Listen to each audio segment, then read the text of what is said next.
All Ooh. right, Scott, We're live? we're live. All right. Well, we're back.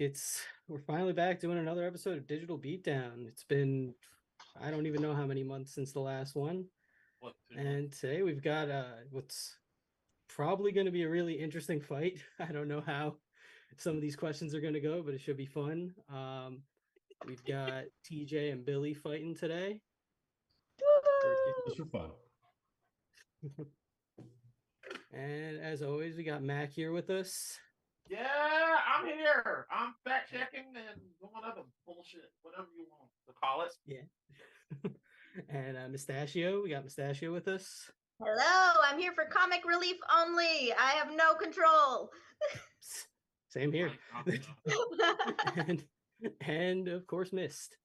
I'm Zach. And Zach. Yeah. This is gonna be fun. We got Zach. We got Zach with us tonight. Zach, where's your face? Don't worry about that. Fair. Now, as always, this is a 5-question fight. Point is awarded to the fighter with the best argument, and if there's a tie, there will be a follow-up round. Which there won't be a tie. There's 5 questions, so each question will be broken down into 5 phases. The phase 1, the intro, just state your answer. Phase 2, you tell us with no interruptions for a minute why your answer is best. Phase 3 is a free-for-all. You guys are just going to go at it for about 3.5 minutes, or up to 3.5 minutes. Phase 4 is our last minute round. We'll either ask you a question or give you a last minute to give a final rebuttal, and then fact checking. Phase 5 is fact checking, or whatever comedy we decide to do. Phase 5 is next. Is everybody ready to go? All right. Let's go going with question 1. All right, I don't got no question card, but I do have the photos. All right. Yeah, Off to a great start again. Yeah. Thank you, New Zach. season's I going- appreciate going that. great. I appreciate that, Zach. Appreciating that positivity there. All right. Question That's 1. what you pay me for. Hey, What is the best Neil Breen film?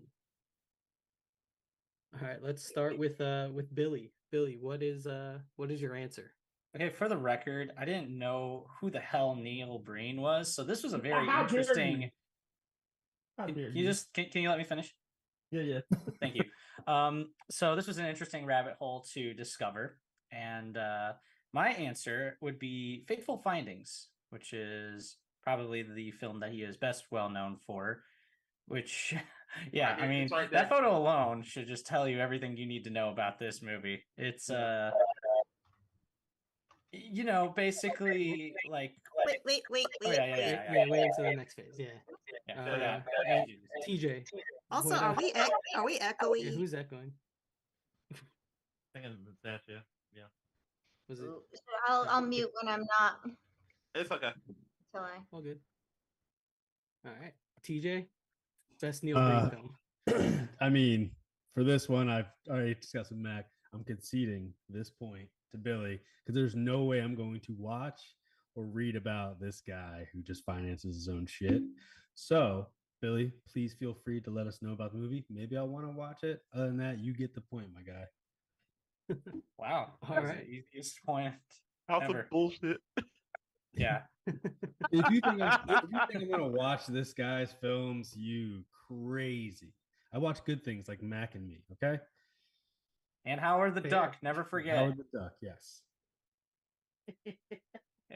All right. So, all right, Mac. We didn't discuss this. How is this fight gonna go? We're just gonna let. Do we just let Billy go say off on Neil Breen? Yeah, we just let Billy tell us about Faithful Findings. Yeah, I'm gonna call you out, Mac, because if you look up any of his movies, this dude overcharges everybody that tries to like rent his movies. It's like $12.99 on YouTube, and that's cheap. It's $14.99 on the Apple Store. For this piece of crap, seriously, you're gonna Yeah, That Yeah, really is yeah, probably somehow. funded by like a Taco Well, Bell look, credit card. I call bullshit because me and Scott watched Double Down, and We did. we did. We I reviewed pirated it. Just And it is art. spoilers. That's genius That's, way to do it. If you had to do it, yeah, I guess I would have done But that. I say we just give you the point, Billy, because unless Woohoo. you just want to tell us about Faithful Simons. Yeah, you did the Sorry if you research. had to watch this, Billy. I I mean, apologize. what you basically just need to know is that makes no sense. I'm not even going to bother with the plot because it is nonsense. Like literally nonsense. It makes no sense. Dude is very eccentric. The way that I can describe him best is like you just have to see to believe. And I mean, credit for him for going out there and chasing his dream, pulling the whole Ed Wood thing or the Tommy Wiseau thing. But yeah, it's just wow, it's something else. It's if you really want to see it, go for it, but it's not for me. I'd rather rewatch The Room because that way at least you can get like a couple of people in there and it's memorable. That's fair. That's good. Can't believe you committed suicide. I can't believe you committed suicide. You're still saying that with too much emotion. That is You're true. not my fucking mother. That is better. All right, Or well, I Billy. guess there's the I wasn't keeping inexplicable- time, so There's the inexplicable long pauses where something happens and it's almost like a laugh track should be there, but it's like a weird pause of it's the trope of silence. bad movies made by people who don't know what they're doing. They just And leave the scene so I'm- much dead The air. scene I'm talking about, spinach salad on top of a stack of papers. And they're surprised for some stupid reason. Or at least the blog girl is. I don't know if Neil Breen really was. I don't know what he's expressing in that scene. Dumbass. He's expressing his love of America. It's always his Exactly. love of America. He loves America. He loves his country. Oh, wait, that's the plot of your movie. Go with that. Yeah, the climax of the movie. Where he's at the White House. Somehow. He You didn't should even bring argue up the this one magical for me. stone. Yeah. Yeah. God. Okay. I let's- did say it was nonsense. He said it was not. That is fair. I mean, the less you know, the better. Because Alright. I would love to just see somebody watch it for the first time. It's like watching a train wreck. And Or you know what's Fever going to happen, but they don't. Yeah, yeah. Quite the experience. All right, Mac, do you have a question? I have a For question. Billy? Here's a question. All right, so and this is just really like a fuck you TJ moment. Whoa, it's attacking our Low guests. blow. Come on. So what if they incorporated Alien and Mac and Me? Would that make the film better? Like just the alien? I get Mac in this movie. Yeah, I you don't get get- Mac. I mean, He didn't I watch the would movie. be a lot more interested. I would rather have the entire family in there because they did promise us a Mac and Me too at the end of that film. Still haven't got it. Still very upset about it. And like, I want to see them adjust to American life and have maybe Neil Breen direct it. We can do it that way, but does he have to show up? I assume. Yeah, Kind of, shows up in yeah. all his damn And films. he would be the government agent who's trying to take away their, I guess, green cards essentially, or American, whatever it would be, world cards, Earth They're cards. gray cards. Yeah, Aliens get gray cards. they're Yeah, terrible. exactly. Yeah. Counterpoint, make it Paul Rudd, and then you got a deal. I'm in. I'm in on that one. No, because then that movie would be good if he's in it. Would it though? Paul Rudd's been in some bad movies. But That's- Paul Rudd would, by default, would make the movie good. No, Yeah, he would be good. The whole Like I said, he would make it good. He would. And it would take away from the Neil Breenness that is so terrible. we should have saved this one for you. Yeah. We'll have to do this question again. Yeah, right. I know nothing about any of this. I For am- another time. But- Yeah. But for now, I think I'm gonna call it. Even this is a tough one. I don't know who I'm gonna give this one to. Yeah, whew. Should we vote? I guess. Yeah, I guess we go around. What does everybody else think? I vote for You Bill. know what? You know I what? vote for TJ TJ. votes for Yeah, himself. I'm over TJ because TJ does a good argument. What? Okay, that's 2 for Pocket TJ. harder. Honestly, that's a good argument. His argument is it's so bad, don't watch it. That's a good argument. Yeah, but if Billy had to rent this and watch this, I mean, I think he deserves it. Yeah, I'm Alright. going with Billy. Yeah, Sorry, I think Well, Billy like gets it by default. Had to Yeah, yeah. It was a suffer really through rough- it. It was a really lackluster battle, guys. Yeah, yeah. It was, Imagine if we didn't give it to you though, Billy. I'd still argue. I still Yeah, probably just would have give it won, to but I'm happy to just indulge your guys' curiosity, I guess. Well, the next question should be very interesting for you. Oh, then this is also. gonna be fun. This is fun as hell. I can't wait.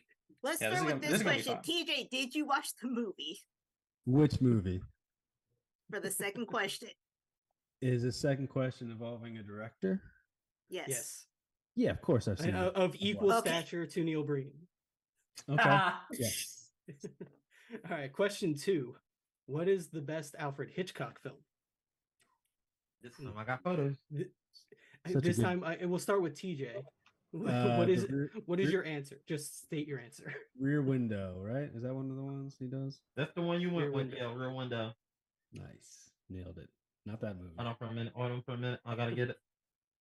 There it goes. There he Rear is. Window.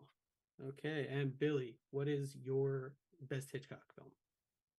Psycho. Psycho. Creepy guys staring at people through little holes in the wall. Yep. And it's not a Okay. porn. A lot of staring No. at Hitchcock movies. I'm sure there's porn parodies of Oh, both. there is. How could This there one is not be? the porn. Oh, believe me, there is. Psycho. The That's Every- the last movie I watched was so weird. all right. Okay, so let's give TJ a minute to tell us why Rear Window is the best Hitchcock film. Do you want me to start Whenever a you're- timer? I have a timer. Go Okay. ahead. Oh yeah, And go. I just think it was really smart and a great idea to have this young kid, he's going through something where I believe his dad passed and he's trying to kind of adjust and everything. And his teacher makes him angry. So he socks his teacher in the face real nice. Then he has to be in house arrest at home all the time. He's watching his neighbor out the back window and he sees some weird things. I just think it was a nice vehicle for Shia LaBeouf to actually have to come out into the world and acting, get out of holes and even Stevens and stuff like that. I think the movie Rear Window with Shia LaBeouf is a great film. It's a really it's one of those horror movies where you see it the first time like, oh, it's a nice horror movie. But to be honest, guys, I'm talking about Disturbia, obviously. I think Alfred Hitchcock is a joke. I think he's one of the most overrated directors of all time. I think everything about that little slob, I don't know. The Psycho, I'm sure it's a good film. I'm sure it's something that's people love. But if you really watch that movie back in the day, it's there's nothing to it. But Disturbia, Rear Window, that thing is I love that. And I don't remember who the killer is in that. Maybe I think Blake Lively's in that too, I think I want to say. Whoever the girl is in that, the other character. But I don't know. Something I've never seen an Alfred Hitchcock movie in my life. So I just figured I'll just do Disturbia. I wanted to talk about how overrated Hitchcock was and how everyone talks about him being this horror icon and stuff like that. I don't see it. I know the Birds movie and the Psycho thing, but I think Vince Vaughn did Psycho better. Yeah, it's one of those things. I hate to give you 2 questions in a row. Great. The follow ones will be great for this. But yeah, Rear Window, great movie. If anyone's seen it, you guys seen it? I've seen it. It's good. Yeah, I think it's been more than a minute. Yeah, I No, was you gonna guys say- can hear me time. Yo, that answer threw me off so bad. I saw this coming. When he said boy, Mile look, away. no, I knew exactly what he said when he said boy dealing with his father's past. I said, you motherfucker, you're talking about Disturbia. Yeah, When you no, said boy, I'm like, wait, boy? He was way beyond a boy. in that movie. I mean, I don't like to talk about that 70s show now because of all those troublesome actors that are on it, but that probably had a great Alfred Hitchcock thing through the Halloween episodes or Vertigo and Rear Window and all those type of things too. But look, I know about them. I can't get into it. So Wow. Just watch High Anxiety. You'll get it. The Mel Brooks movie. I don't know. I watched. Pretty much. Okay, let's go to Billy. You get roughly a minute on the clock. You mean Roughly a about minute. So, But why Psycho is better than Disturbia? Oh, that's gonna be. then Rear Window. and go. Okay, so yeah, Psycho is actually a really good movie because you think it's gonna be based on Janet Leigh, but then they throw you for the loop, and it's actually about her sister. And Anthony Perkins is legitimately scary. You would think a guy that looks like him, you're like, this dork, come on, really? And it, like Rear Window, it's also takes place around like one area, which is the Bates Motel. But yeah, Psycho is, I don't even need to say anything. It's so influential. Everybody knows the music, the shots, and it's so influential that they couldn't even remake it. I mean, Gus Van Sant literally did shot for shot with Vince Vaughn as Norman Bates. And it's a great movie. I don't know what else to say, but yeah, I can argue more about it, but I'll just leave that for the actual arguing route. All Yeah, right. And that's time. Because I paid attention that time. Woo. All right. threw everyone off. I was like, oh. Ready to see you guys Great. fight. Let's get right into the fight. Get 3 3.5 minutes? minutes to duke it out. Yeah. And Disturbia, not Rear Window. Disturbia versus Same movie. Yeah. Just go ahead.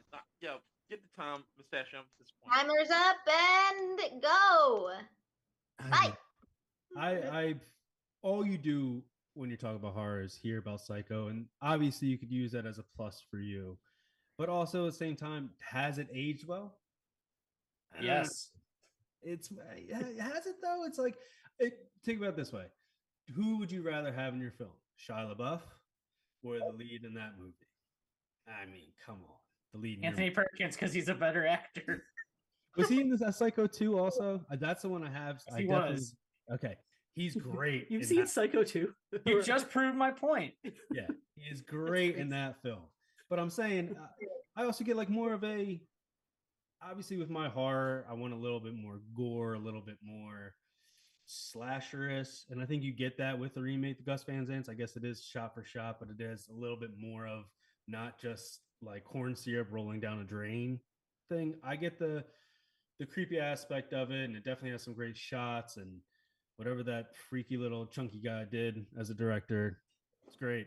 But I don't know, something about just that movie in general just seems like the easy way out, which I obviously didn't take any way out of this one, but I don't know. How can you argue against Disturbia, Billy?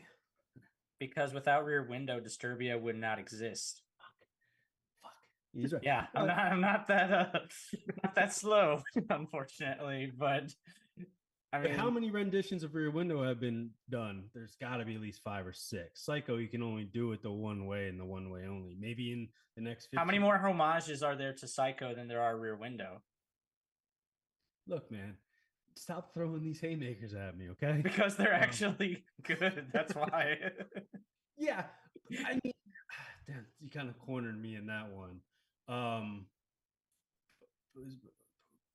The comedy relief in my movie is hilarious. I don't know his name, but his best friend is one of the best parts of the film, if not the best part of the film. He's been in a couple other things before too, but yeah, you kind of.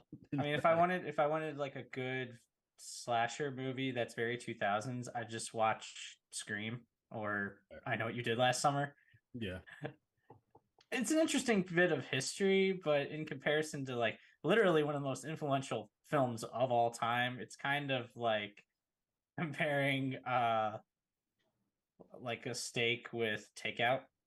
Yeah. I mean, I like Takeout, but only at certain points. And same thing with steak.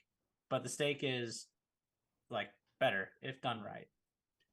fair. A little salt and pepper, sear both sides. But I mean, damn. I think my antagonist in my film, my villain, fuck, I don't know. God damn it. Everybody, if there's any kids watching. But I curse a lot. Psycho is black and white. That's what I got. So, Boring.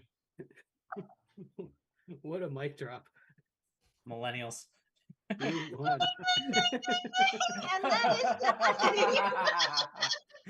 Oh man. I have not watched movies because they are black and white, and so That's sad, man. You're missing out. I know it's tough. I get over it, but it's tough. It's a little bit more boring. I thought the same thing as a kid, but then I eventually was like, wait, oh no, this is actually good. Yeah. Yeah. Just for the record, I love Disturbia. Same. Yeah. I think it's a very underrated horror film, even if the actor sucks in it. Well, he sucks in real life, but Yeah. Shia LaBeouf is not a bad actor. He just sucks in real life. Neither of these movies are like short on cancelable people. Mm-hmm. I love Shia LaBeouf. I think he's a mess. I love it. I think it's fantastic. Hey, Actual Shia cannibal. LaBeouf, if you want Give this, him a please microphone. give us No. money because we know you have it. Give him a megaphone. I don't care. Set him free on the streets. He somehow got me a goth. That's all I'm gonna say. Yeah, he's doing well. Okay. Mac, do you got a question for him? Mac, you there?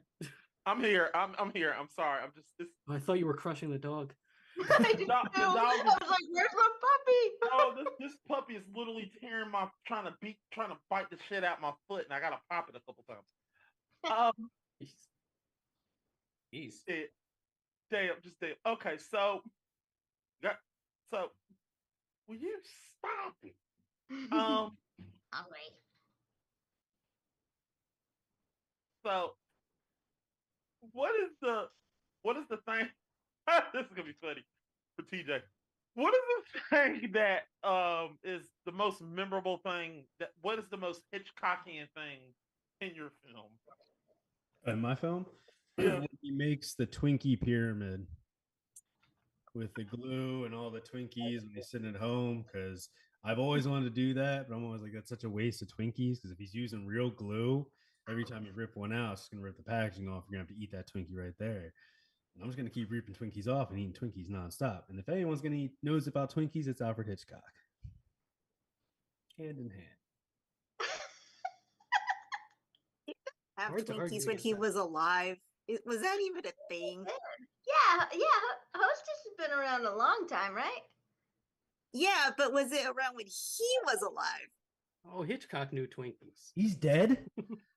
This is ridiculous. This is a ridiculous fight, everybody. And I This is my think we're favorite fight so sober. far. Mine too. too. No comment. Water. I don't know what I'm vote for.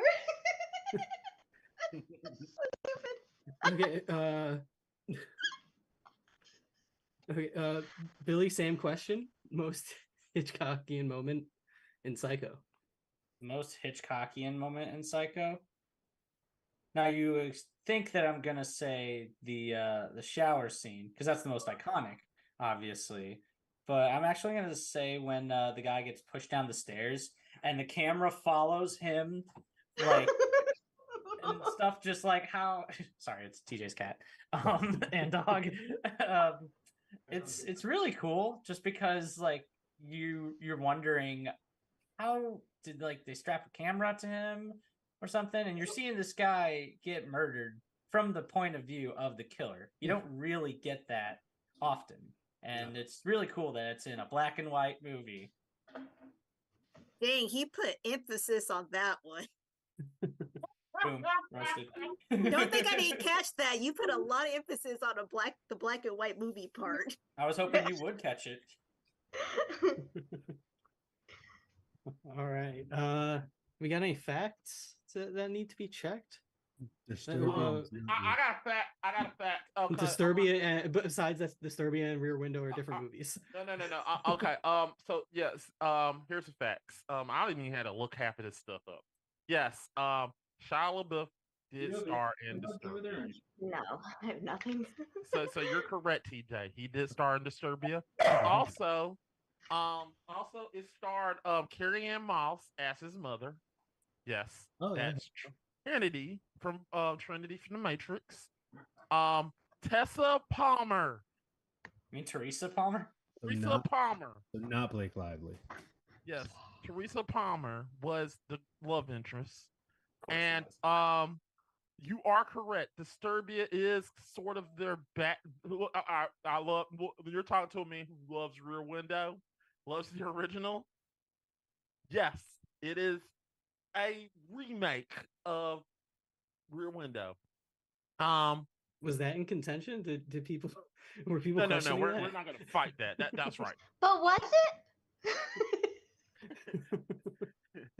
And I believe David Morse was the bad guy in that. Yeah, Yes. David Morse was the bad guy. With Psycho on the other hand, here's a fun fact. There has been I forgot how many shower curtains they had to use for that scene, but they had to do a lot. Yeah, of it was takes. like 30 lot of something, takes. I think. 30 something shower curtains, and they had to do so many just to get Why? that thing correct. Oh.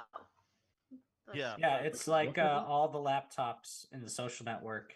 You know, when he smashes the Oh, laptop. Smash all, yeah. He went through so many of those. Yeah. You're like, I get it right. So, yes, those are my facts. Zach, you got any more facts?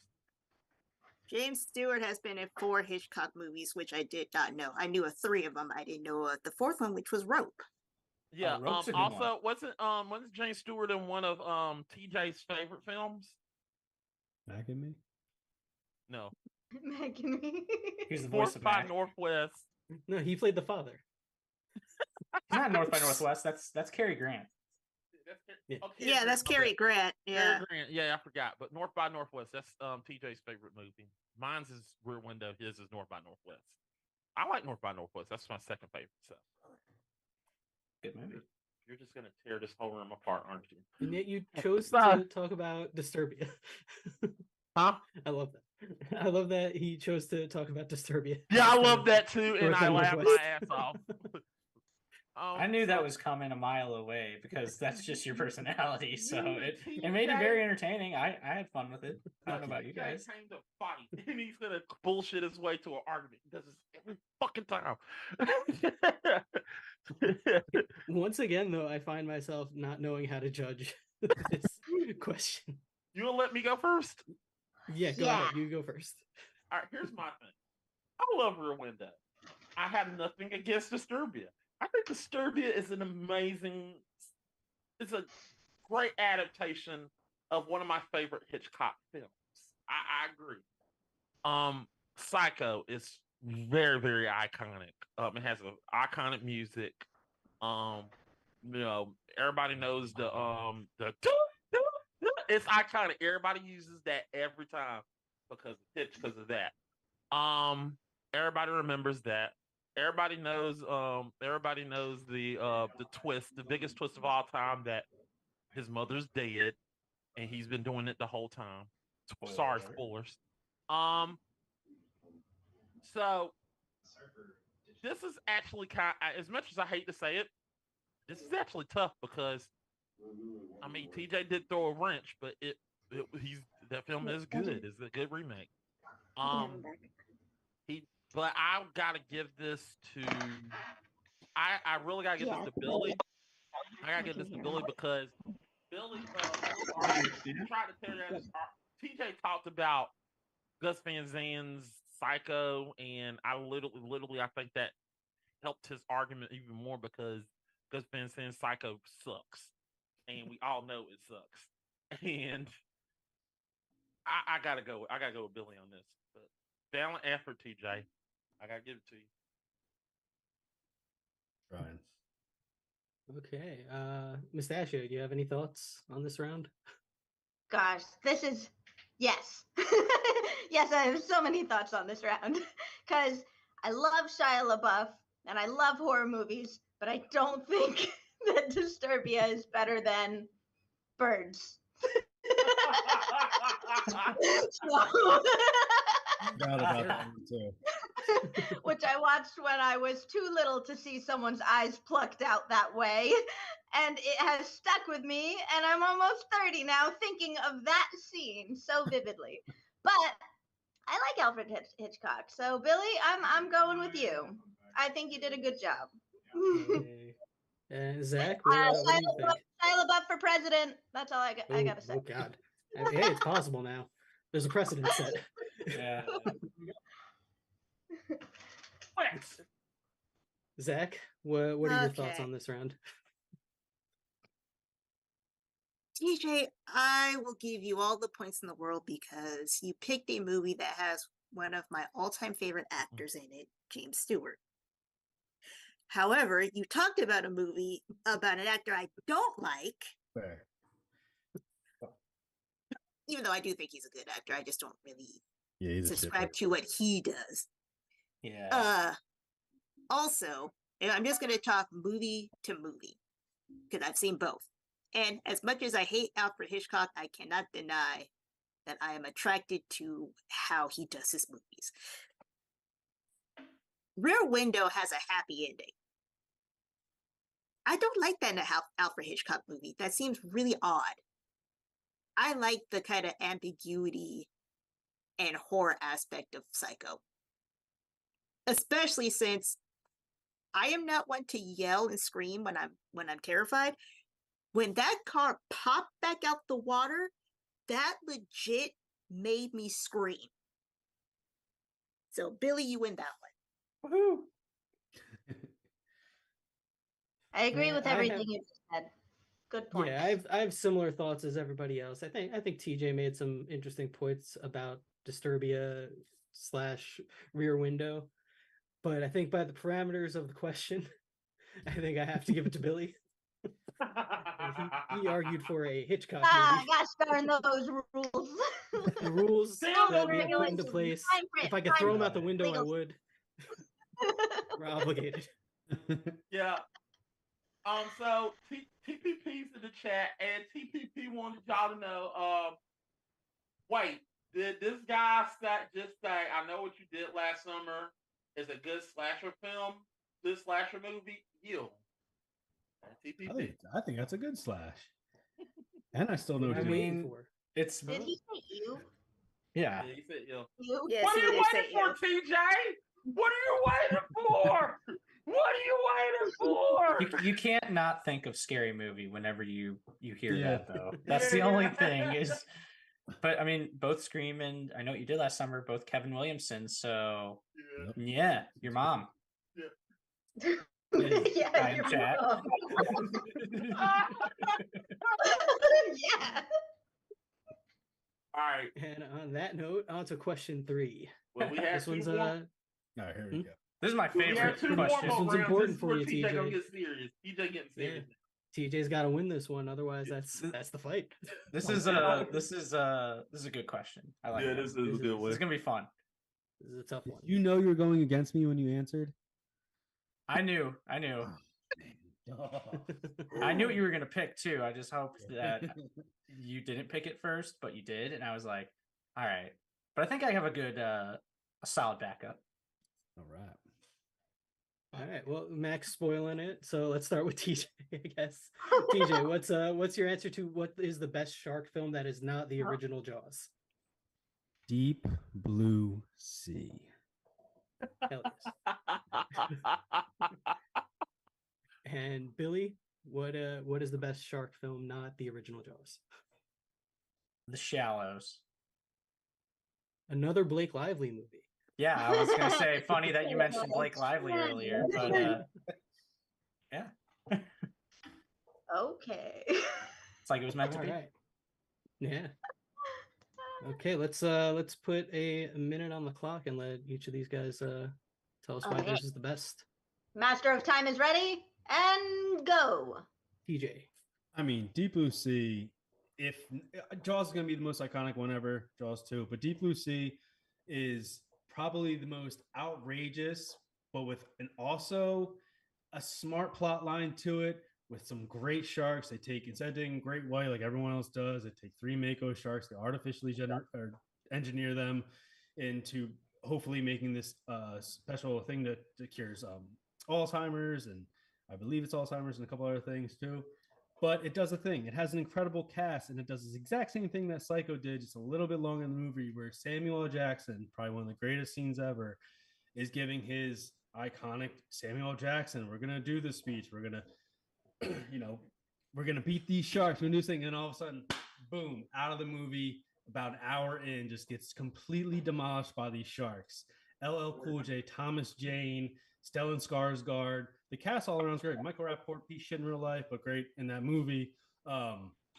It's got the thing where it really uses the sharks to heighten the acting in it, because having LL Cool J with a bird, talking to a bird for about 25 minutes, running from a shark, what gets better than that? And my argument for will come later, it's going to be kind of like, well, your movie's this way, but you got to think about it. It is back in the 2000s when all these movies were just, you can make a movie about anything. And these are 3 sharks that are just smarter than us, stronger than us, and just destroying us. And every you're going to get Thomas Jane and LL Cool J saving the day. Where would you see that in any other film? It would be Samuel L. Jackson any other day. Or the time. Deep is blue. My head is like a shark's fin. I really like shark movies. I got so sucked into that. You really knew what I was thinking. No, I knew what you were. I was waiting for somebody to bring up LL Cool J's music video. He turns into a shark. Turns into a shark. Ooh, okay, that was a whirlwind. That was a deep sea whirlwind. Okay, and we're not out of it yet. Billy. All right, Billy. Let's give Billy a minute. Yeah, and go. Okay, so The Shallows basically just asks, hey, what if we put 127 hours and just added a giant great white shark there with it? Sounds pretty good, right? And it could easily go south if you had a bad actor/actress. But luckily, Blake Lively is very solid in this movie. And much like Rear Window, it mostly just takes place on this beautiful place in Mexico. But it quickly goes south. And you were talking about gore earlier. It's a little bit more graphic than I thought it would be. I mean, Deep Blue Sea is, or we'll get to the argument, but yeah, The Shallows is just a very, again, much like Psycho, it's a very solid movie. It's very well paced. It's very well acted. It's very creative with how to survive a shark. So it's great life-saving advice if you're ever in a shark attack. So it's got you there. And overall, it's a good time. No alcohol required. And that is a good time. Ooh, perfect timing. I keep daydreaming through this clock. Gotta focus. ADHD kills you. Yeah, it's all over the place. Sharks, I'm thinking about the fish. All right. Sorry. No problem. Let's give them the 3.5 minutes to fight it out. 3.5 minutes on the clock. And let's see some blood. Now, as much as my movie is out of balance and crazy, I've studied sharks for a good portion of my life, and there is nothing more unrealistic than everything in The Shallows. One, a great white shark would never, ever give up a giant dead whale carcass to chase a 120-pound girl nonstop all over a rock. It just doesn't make any sense whatsoever. And then for the ending when she kills the shark in the most ridiculous way, it just a lot of and yes, there are some great surviving tips in that film, but anyone who has ever gotten cut or anything knows to cut off the tourniquet, and that's about it. There's nothing realistic about it. The CGI of the shark is what drives me nuts. Also, it looks like something out of a video game, when with my movie they actually use puppeteers and actual animatronics and stuff like that. Again, my movie's ridiculous, but it's supposed to be ridiculous. Your movie's trying to be serious, but absolutely just abandons all realism when it comes to actual shark attacks and everything like that. And makes Really? You want to talk about realism with Deep Blue Sea? You have 3 super smart sharks that were genetically engineered. And what animatronics are you talking about? It's very CGI for most of the movie. You can go back and you can look it all up. The tiger shark in the beginning is all animatronic that they use. It's the first sharks get killed. The kills, obviously, are going to be CGI because you don't want people getting torn in half by these things. We've seen these in movies, Jurassic Park, people getting stuck in the jaws and everything like that. But with your movie, you got 2 kills, the 2 surfers in the beginning, and then she gets bit, and then I think that's it. And then the GoPro saves her because the little girl on the beach. Oh yeah, and you were also talking about like a shark wouldn't give up a whale carcass for a 120-pound woman. He would if it was Blake Lively. I mean, maybe it was Ryan Reynolds. You don't know. That's very She's fair. a beautiful woman.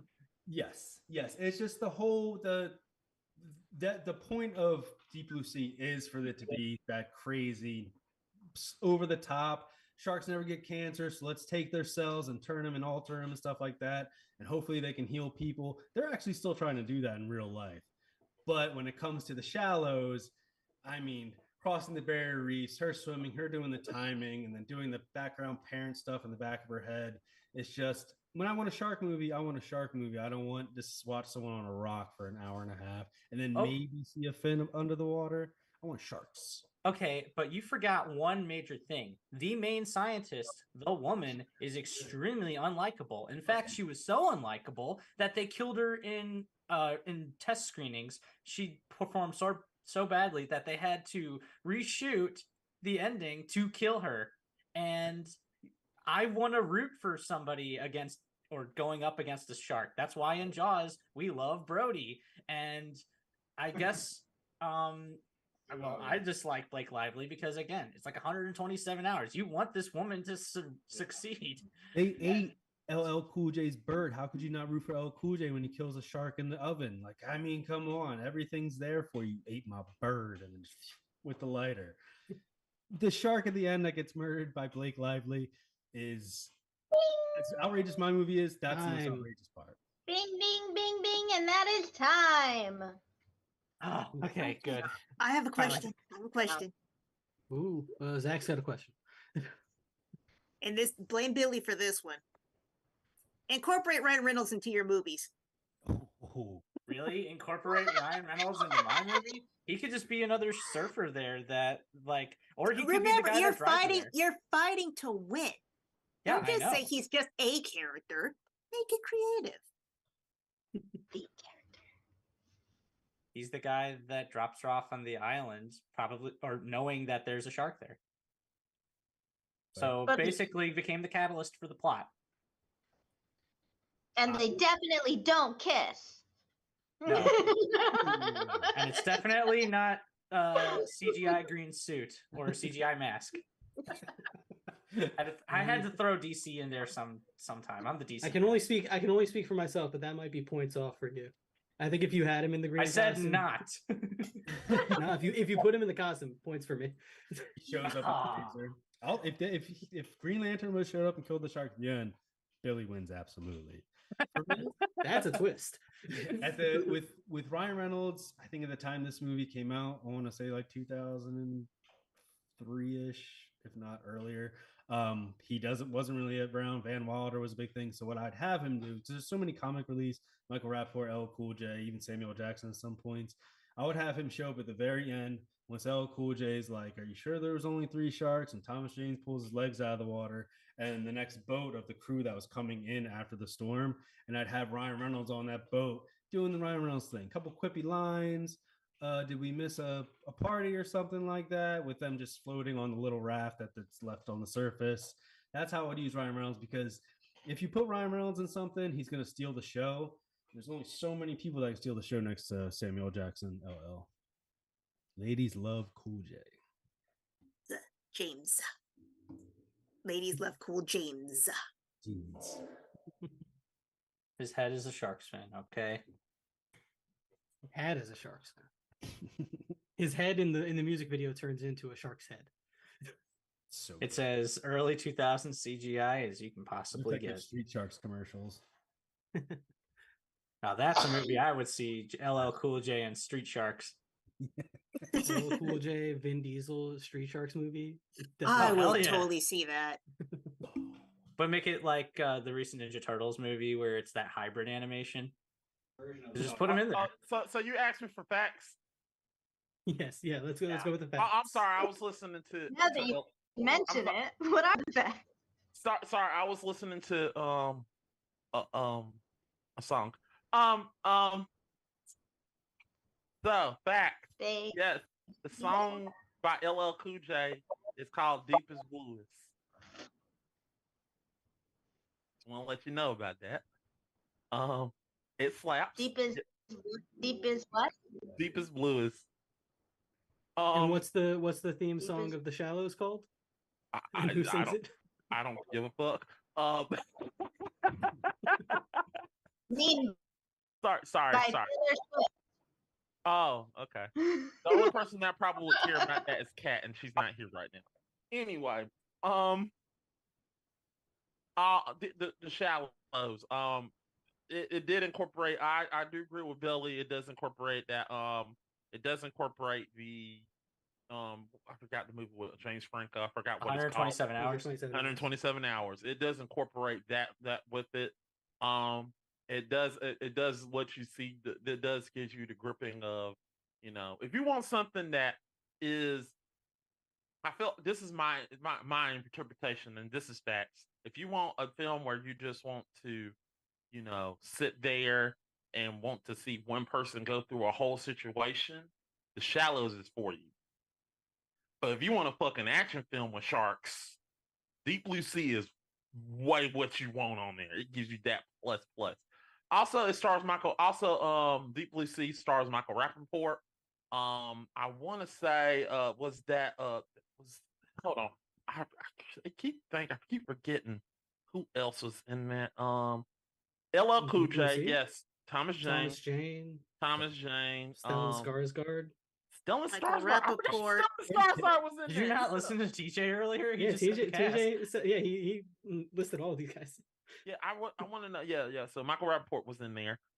So also, Deep Blue Sea has 2 sequels. So Yeah, I will never watch those. We don't need to talk about those. Neither with LL Cool J or Thomas Jane. No, do not have any of the characters that made the film good. They got the sharks back though. They brought them sharks back, damn it, and that's awesome. Logic be damned. Yes. Zach, you got any more facts? Zach? Blake Lively is blonde. Exactly. And she's hot. That's true. She is hot. She's beautiful. She is Yeah. Also, she's related to Robin Lively. Yes, she is. Yes. She's related to a lot of famous people, actually. Yeah. She comes from a dynasty. Nepotism. Also, Ryan Reynolds is a cool person, and even though Blake Lively is hot, and I should be mad at Ryan Reynolds, I don't care because Ryan Reynolds is just too cool. So Ryan Reynolds, my number is 555. It's because he's Canadian, and we all know those Canadians are nice guys. Yeah, they are nice. Yeah. No, I We love know Canada. that they're a boot up there. No, We Canada's know. awesome. All So, right. interesting fact about Ryan Reynolds, he was on a show I used to watch as a kid that I didn't know because I stopped watching it when he was on it. There was this show called 15 on Nickelodeon. And I used to watch that show all the time. It was And the it's girl like with the birthday candle thing, right? it was like it was like before Degrassi or around the same time as Degrassi. It was like super dramatic. Yeah. And that is true. But on that show, like I used to watch that show, but by the time he was on it, I had stopped watching it. Right. I love how this has devolved into us talking about Ryan Reynolds, Reynolds. who is not in I'm either of these surprised movies. we're Also, talking about two guys that go on the pizza place. Also, Yeah. Scott, we do need to do a Degrassi episode because a lot of people have been asking us about Degrassi and their favorite Yeah. moments. That's going to be a tough one for me. I've never watched it. Never watched it either. But Well, also, you got like what 25 years of show to watch. that is true. But we Not all gonna know what Meek Mill's favorite scene is. Yes, we do. Don't you bring that up. Yeah, it's the scene where Drake gets shot. No, nothing happens to Drake. He's perfectly fine. What Nothing you happens to him. say? Oh, yeah, you are That's correct. the OC. There's a That show I know. called 15, also known as Hillside. Yes, because that was the high You're school. correct. All right. If we all have to watch Degrassi, we're gonna come back next podcast with depression, crippling depression. I used to have the biggest crush on Manny. In the That show meantime, is let's the- figure out what the best shark movie is outside of the original Jaws. All right. So, Who's gonna go first on this one? I'll go first. I'll go first on this one. I thought they were both really good arguments. They both made good arguments for each other's film and against the other one. I think they're both kind of a little bit ridiculous. I feel like TJ pointed out more specific things that were ridiculous about The Shallows, even though because there's so much ridiculous stuff going on in Deep Blue Sea. I feel like we didn't get as many specifics. It was just that overall it's absurd. And I don't know if this is something that you could fact check really quick, Mac. I feel like it was recently like debunked that sharks don't get cancer. So I don't know. Yeah, so I don't know that the plot of that movie works anymore. But I feel like TJ argued that tonally that Deep Blue Sea works better than The Shallows. The Shallows has too much like absurdity, but it's not balanced enough with the serious tone. So I think I'm gonna give this one to TJ. All right. I'm gonna go ahead and go first because I already got that fact. You're going second. Forget the myths. Sharks do get cancer, even great whites. So Oh shit. yeah, Aw. yeah, that sucks. It's a sad day Yeah, for I'm not sharks. holding that against the movie though. I mean, yeah. But anyway, so let me go ahead and go first because I go next because I don't know what they're gonna pick. But Uh-huh. look, I respect the hell. I look. Shallow's got Blake Lively. Blake Lively's hot. She is literally sitting there stranded on a boomy, and it's interesting. It brings me to tears. And I look, and I don't have nothing against the Notebook. I love the Notebook. It's interesting. It's fun. It's nice to see somebody go through their whole journey as a human being stuck on this fucking boomy, waiting on this shark to go eat the fuck out this whale that's on the shore. And I'm telling you, this is a gosh darn interesting film. But here's the problem, Billy. I'm bored as fuck with your film. I watched your film and I'm bored. Just like right now, that is interesting. That cat walking on TJ is just interesting. I respect the hell out of your film and I love it and I like your pick. If you would have picked another film, which I forgot there was a film where it was a flood and the shark was in the garage, was in the I think that was an Tornado? alligator movie. huh? You're thinking of Crawl, and that was an alligator. Yeah. No, not Crawl. There was a shark in there. Sharknado. There was The a shark in the Sharknado's- house.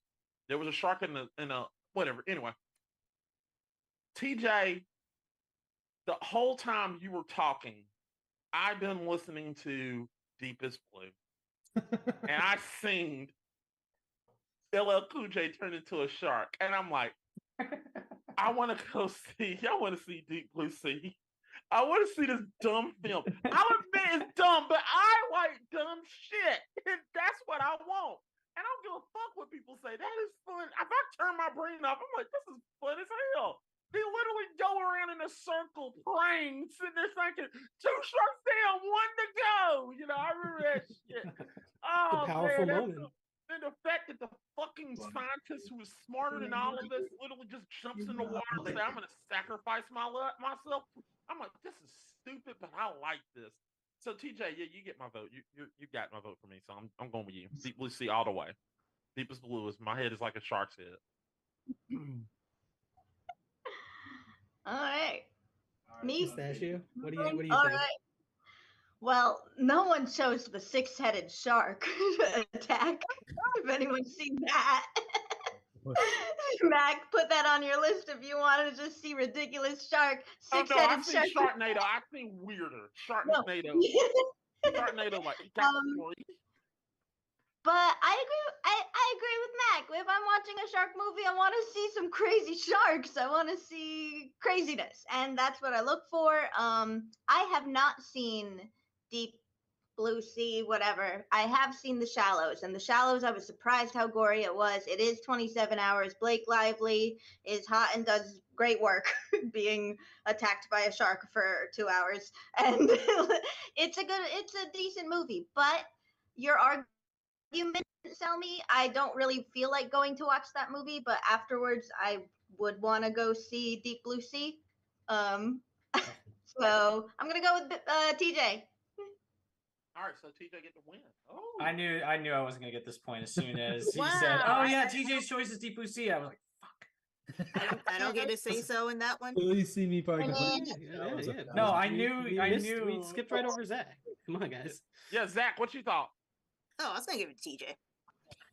I mean, And yeah. it's for this very reason. Jaws is ridiculous. Exactly. Jaws is not a serious movie. It's a horror movie, but it's not a serious movie. And honestly, I don't care how hot Blake Lively is. I don't care that she's sitting on a rock. Unless she's about to sing a part of your world. I don't care. No, it's like I feel like Deep Blue Sea is Jaws on acid. It's like Jaws on acid. Like they literally do. Like we're gonna do. Yeah, like, I couldn't argue that. I was like, okay, Yeah, what's another really good what shark We're gonna happens film? argue in that. Jaws on acid or just the. Wait, no. It's really if you take Jaws and Jurassic Park and mash them together. Yeah. Deep Blue Sea. That's what it is. It's ridiculous. That's actually great. I like It that. came out at the right time. It did. Can't It was- wait to watch it. Can't wait. It's gonna be stupid. Go watch. Can't Go watch. Oh, you've never seen Deep Blue Sea? Oh yeah, you gotta watch that. wait. Movie night. Can we just say that both are actually good shark movies? I mean, They it's, are. I've never seen The Shallows. I have to watch The Shallows. it's pretty good. It convinced me that Blake Lively's a good actress because I didn't think she was a good actress. I thought she was just pretty faced, and I was But like, I will oh, say this: shit, this there is is good. one scene that I really do remember, and it was kind of like what Nastasia was saying earlier about the eyes being plucked out. The fact that she fell on that rock and like broke her leg. oof. I Ooh. jumped. I had to close my eyes. I'm Yeah, good with Yeah, gore. I had to turn hate away. gore. I was like, oh. Yeah, that was a little boy. too visceral. Like, oh, I felt that. That movie would have flopped if Blake Lively didn't do great. She was great. She was Yeah, great. it would have been a Rock. terrible movie if it wasn't. It's blue. It's my head. It's like a shark's head. Anyway, Yeah, I couldn't argue it. On to that's question 4. not there ain't saying anything in chat, so you get it. Okay. Yeah, sorry. No, it's okay, man. Okay. Okay, so let's go to question 4. What Question 4. film would make a great TV show that doesn't exist or isn't already a TV show? So let's start with Billy this time. Okay, I had to Alright. think about this because it said that it wasn't a TV show already, which is very hard because most everything is. But I chose Inception. All right, hold on, wait a minute. Hold on. Give me a second. Well, That's nothing but the best. wrong. I love when There the you blue go. monster shows up in Inception. It's my favorite part of the And Howie Mandel shows up. movie. Yeah. Wrong. So, all right. So, TJ, what is your answer?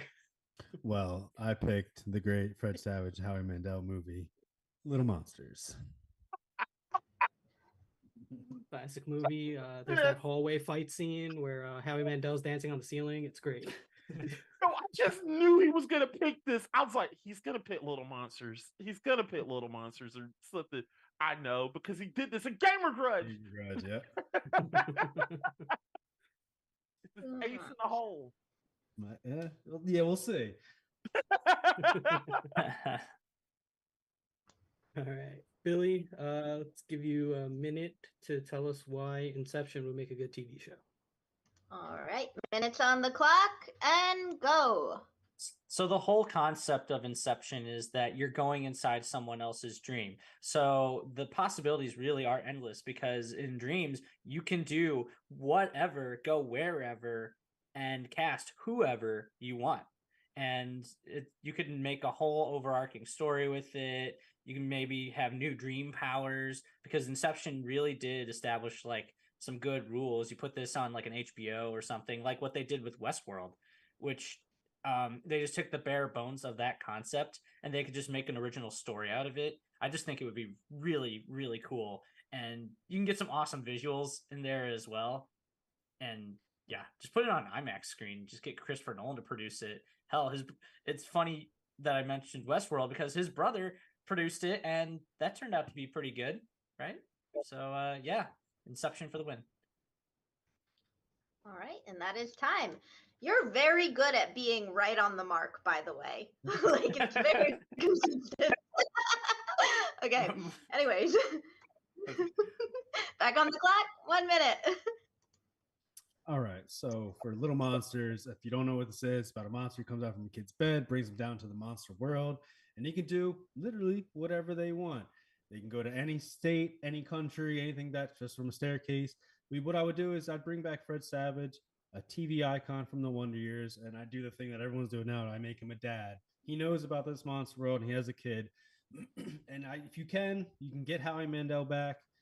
It's going to be a little tough and very expensive to get him back, but you can take any monster. They use so many creative monsters in that movie that you can take all those different ones and have a brand new main character that brings his son or daughter into this world and shows them it. And then it's the whole thing where they're just trying to trap kids down there to make them monsters. There's so many different angles you can go. You spend the first couple episodes of how this kid's just trying to trap a monster and do these different things. And then at one point in time, you could spend episodes down in the underworld, but they have to be back by 6 a.m. because if they get stuck under there after sunrise, they become the monsters and not able to get back out.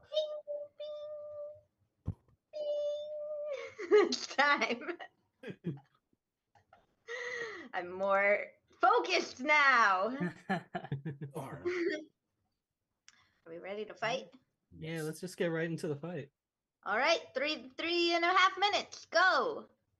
Okay, so you mentioned that you would get Fred Savage back. I don't think that would be a very good idea if you looked in the news recently. That one didn't age quite so well. But the thing about Inception is you don't have to get the cast from the movie. You can get literally a whole new cast of anybody you want. And again, you can make new dream rules. You could be like, oh, this gun can turn into like a grenade launcher, or it can turn into a tank, or the bigger you dream, the better, as Tom Hardy said in the movie. And Little Monsters, it just sounds like a cheap knockoff of Monsters Inc. and Ghostbusters thrown in with a little bit of Gremlins in there. But with Inception, I'm just thinking like HBO style, like Game of Thrones writing with Westworld visuals. See, that's where you get yourself into a pickle. It is what you're explaining is Westworld. You can do anything, you can go anywhere, you can be anyone, you can do all these different scenarios. One thing I also will say about Inception, I'm not a very smart man. And unless you are some type of Christopher Nolan, you can unlock what this guy thinks of when he does these movies. It's too smart for me. I don't need that. I want to dumb down. I want to watch some good stuff. And if I can't get Fred Savage, I will get Ben Savage, his little brother, who is also in the movie. Because you got to have a Savage in there at some point, even if there's just for a little nod to him, or maybe he's the crazy guy living in the town and a new family moves into that same house. But people are smarter than you think they are, because Game of Thrones has very complicated rules and nobody seemed to care about that. I mean, you can simplify certain things, but again, Dream World, you can literally make whatever visuals you want. It's not constricted to just one thing. Little Monsters, you got to be very specific about what you're showing. If you have the budget, you can absolutely do an Inception type movie. But do you think about that? How long is that actually going to last with that type of budget? If HBO does keep it for a long amount of time, every single season is going to grow exponentially with budget wise. And there's only so many times I can watch buildings get turned to jigsaws and staircases. But that's the thing. You don't have to do that. That it's such a broad concept. You can reinvent it, and you can maybe make it a little bit more smaller scale. Maybe it could be a kid's dream, like Ellen Page, or It grow could little be monsters an underground. old. It'd be a great dream to have, you know, because I feel like mine has more of they didn't explain enough in the movie because it's such a deep movie. Little Monsters is that you can definitely dive into more of the lore of the monsters and what they're doing, how long maybe some kids have been down there who are trying to get back and actually. I don't know if you can demonstrify yourself. In Inception, it kind of feels like a one note. It's going to be a dream. Is it a bank heist type of a show? Do you do different things? There's so many plot lines that you're going to get yourself into a lot of Well, not if you have good writers, and once again, you're sort of like Little Monsters came out at a time like that hit the sweet spot. I don't think that would work now because we've seen reboots of older properties. They do not work as well for a reason. I think when you're talking about dreams, because they're both talking about dreams, Inception does it better. I just feel like Christopher Nolan also wouldn't give up his baby. Like he could definitely be a producer on it, but he's not going to let someone write it. Compared. Boop, boop, boop, boop, boop. Out of time. All right. That was fun. Yeah, that was good. I like that. I like that. This. That was a strong fight, guys. Let's see. Mac, do you have a question for I last have a phase? question for each, and yeah. So Billy, Yeah. I want you to incorporate for the question for you. What character from Inception, like if you can get you only have the right to get one actor from the film. What is that one actor that you just like? Okay, I have to have this one actor from the film that you would put in Inception. Oh, Ken Watanabe, no question. Ooh, Okay, good. all right, cool. What would he be like? What would his character be? He would be the guy that's sort of passing the torch, so to speak. Maybe the first season starts, and he's sort of like the Gandalf, where he just gives he guides them through it because he's already been through it, so he can pass that experience on. So it's like it's a passing of the torch to the cast while also having somebody from the original. Okay, Just interesting. because there's no way they could get Leonardo DiCaprio. Oh no, they can't get Leo. I understand that. Yeah, but yeah, okay, cool. That's a 25-year-old. He'd be in. Yeah, they're not young enough to get Leo. So Happy so 24 TJ, years old. TJ, here's my question for you. I'll make your call in about 20 minutes. Okay. I think I'll be okay. TJ, here's my question for you. Incorporate your Super Mario made film that you made on Gamer Grudge characters and incorporate it into your film. That means you're taking Ron Jeremy's Koopa and whoever the fuck you put as Mario and Luigi. I feel bad putting Ron Jeremy in fucking anything now. Why would you put me in that position? My guy. That's what she said. I mean, at that point in time, if I did cast him in that, he'd be cut. And I would bring back from the dead Bob Hoskins or just John Leguizamo. And I'd have him as a Mario brother somehow finds it, just like they do the portals in the game. And that he becomes the bad guy now. Because there's always like an adult bad guy in the film, if anyone's ever seen it. I can't remember his name off the top of my head, but he's got the creepy little face in the back and the front. And he's got his little henchman with the arched back. I'd have Leguizamo as the main bad guy, but he's still Luigi, but he turns into like a monster Luigi because he's been down there for too long. And Bob Hoskins would be like his muscle henchman who's been down there too long. And again, the monster designs, you could do anything and everything you like. No Ron Jeremy, though, please. What damn curveball, you hit it! Fuck! I'm sure I did that before any of those things came out about that guy. Okay. I get me canceled, man. Goodness. Do we have any facts that need to be cleaned up? Anybody that we've claimed is canceled that isn't canceled, or more people that are canceled? Yes, Ron Jeremy is canceled. For sure. And So not is Fred Bob Savage. Fred Savage. Yeah, Fred But Savage. Ben Savage isn't, and apparently Ben and Fred's sister was also in the movie. Yeah. We can get two Savages. Which Three. Savage You is get three. canceled? Which one is Yeah, canceled? we only want to bring Fred. back two. Fred is canceled. Ben is not, and they have a Fred's sister okay. named Kala. Kayla. It's up- K-A-L-A. Ben's It's actually up running in for the air public with her. office. Ben's running got for Dana public Stern. office. All right, I don't have Sure. anything really huge, so I mean, unless Zach Ha got ha ha ha! You don't have anything really huge. power pole Just a spin. little biddle. Power pole spin. It doesn't help that two women are saying this. No, it doesn't help because she's talking about power. She's talking about what I did. What I was talking about on Wednesday. The You did that on your own. I did. I talked about that, and it was good. Anyway, I don't got nothing.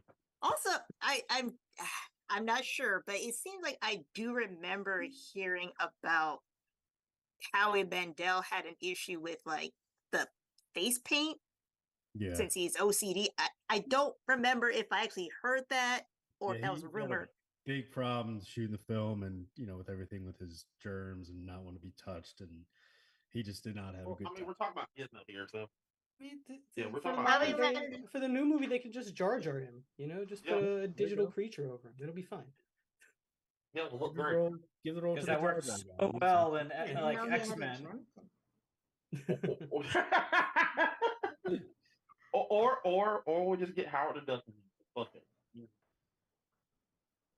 Okay, let's start with Zach this time. Find out what they think about this round. TJ, simply because one, I love Little Monsters. I love the crap out of that movie. Two, you brought up Ben Savage. I love Ben Savage. Three, I kind of wish you would have done this. You could have made that into a horror series. Oh, Yeah, you could. Ooh, that's good. I like that. Because it was a horror film for little kids. It It just happened wasn't for an a while. overall horror film. Yeah. But you could have, like, since you brought up the fact that you said Fred, but let's make Ben the dad. Because let's be honest, they kind of look the same. Yeah. Like, if you squint your eyes and you don't really pay attention to their voice inflections, they kind of look the same. Yeah. But I think Ben is taller, but still.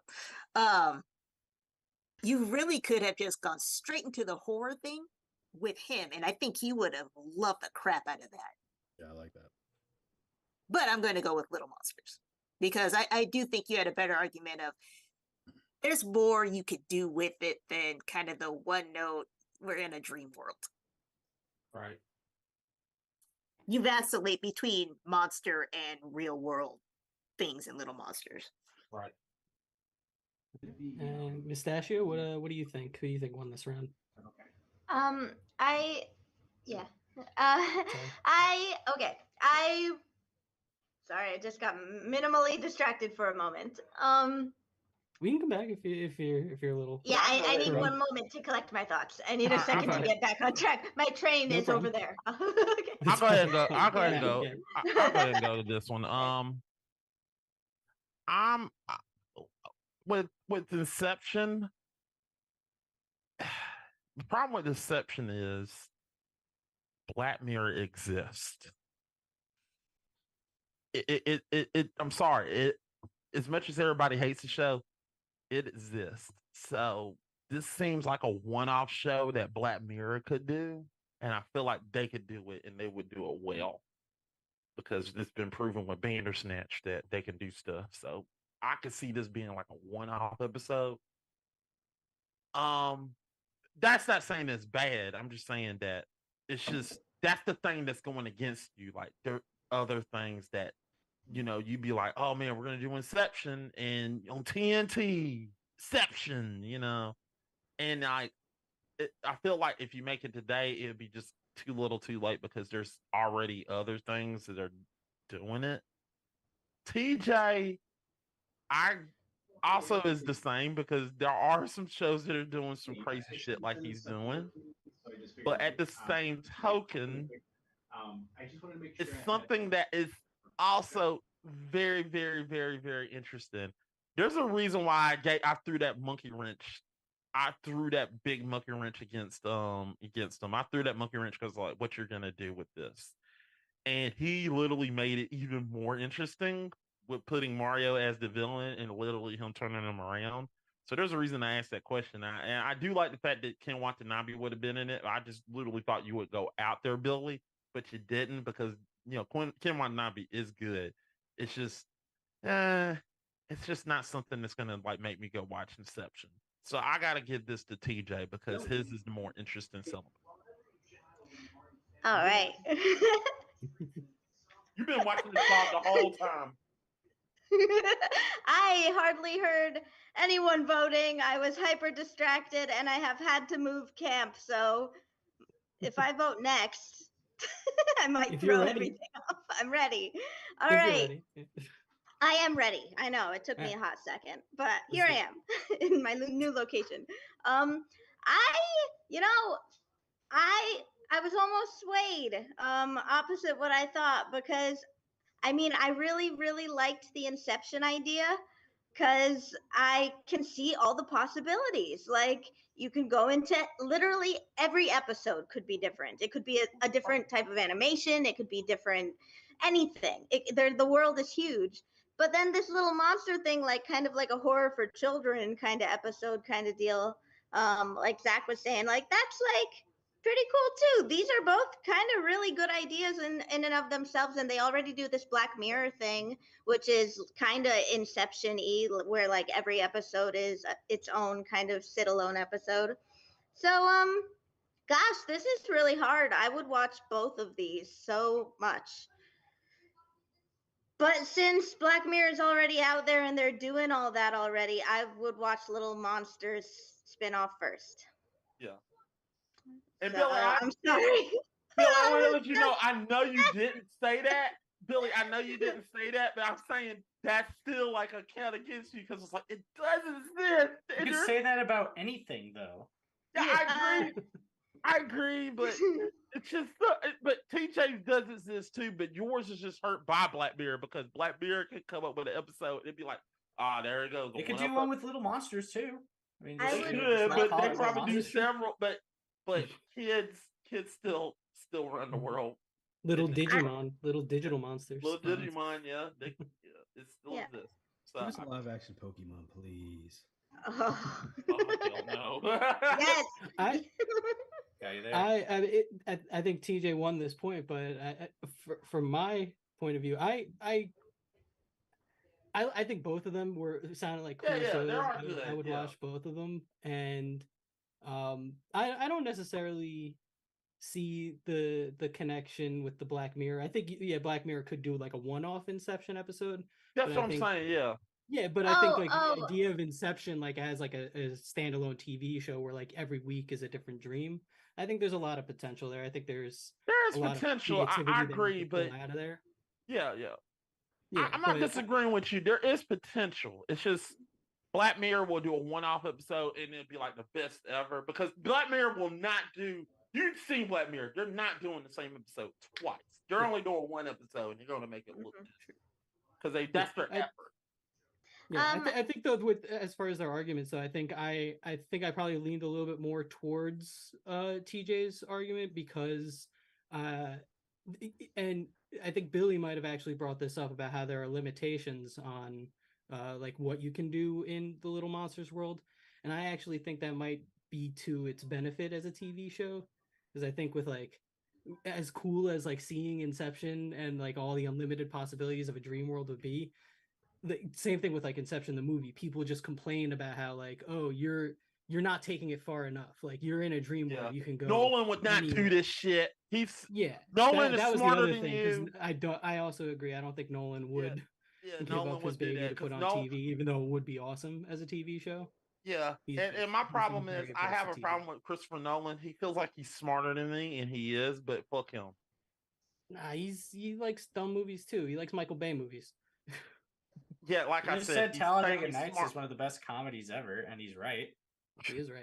He said what? He said Talladega Nights is one of the best comedies ever, and he's right. Yeah, He literally he is. cast Roderick in his latest movie. I forget who tweeted this, but someone tweeted as like one of the movie reviewers was like, Christopher Nolan is a closeted Critters fan because he had Scott Grimes, who's the lead in Critters 1 and Critters 2 in his movies, and Leo, who's in Critters 3. So he's just like, he just loves Critters. That's the whole thing behind it. See? See, he's a dummy like the rest of us. See, I if mean, they, yeah. they wanted a critter but- show. but that'd be different. Relatable. Yeah, Have Brian, you? Nolan is Get not that. smart enough to literally get one critter to just literally get shot and say fuck, but fuck. They don't got weapons. Okay. Fuck. So that's right. that's another round to TJ. We got a split fight. Oh We yeah. We got a down to split this one. fight. It's a Christmas miracle. It's a Christmas Woohoo! miracle. No, Somehow not we made it to Christmas question miracle. He 5. prepared for these last two. All right. Okay, this is going to be an interesting fight.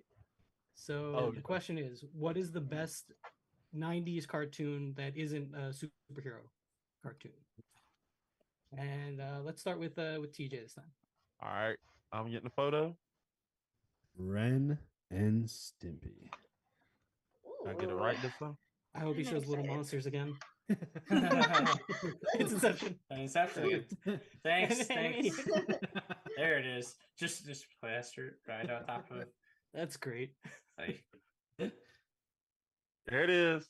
For all his glory, him choking the shit out of Ren. Perfect.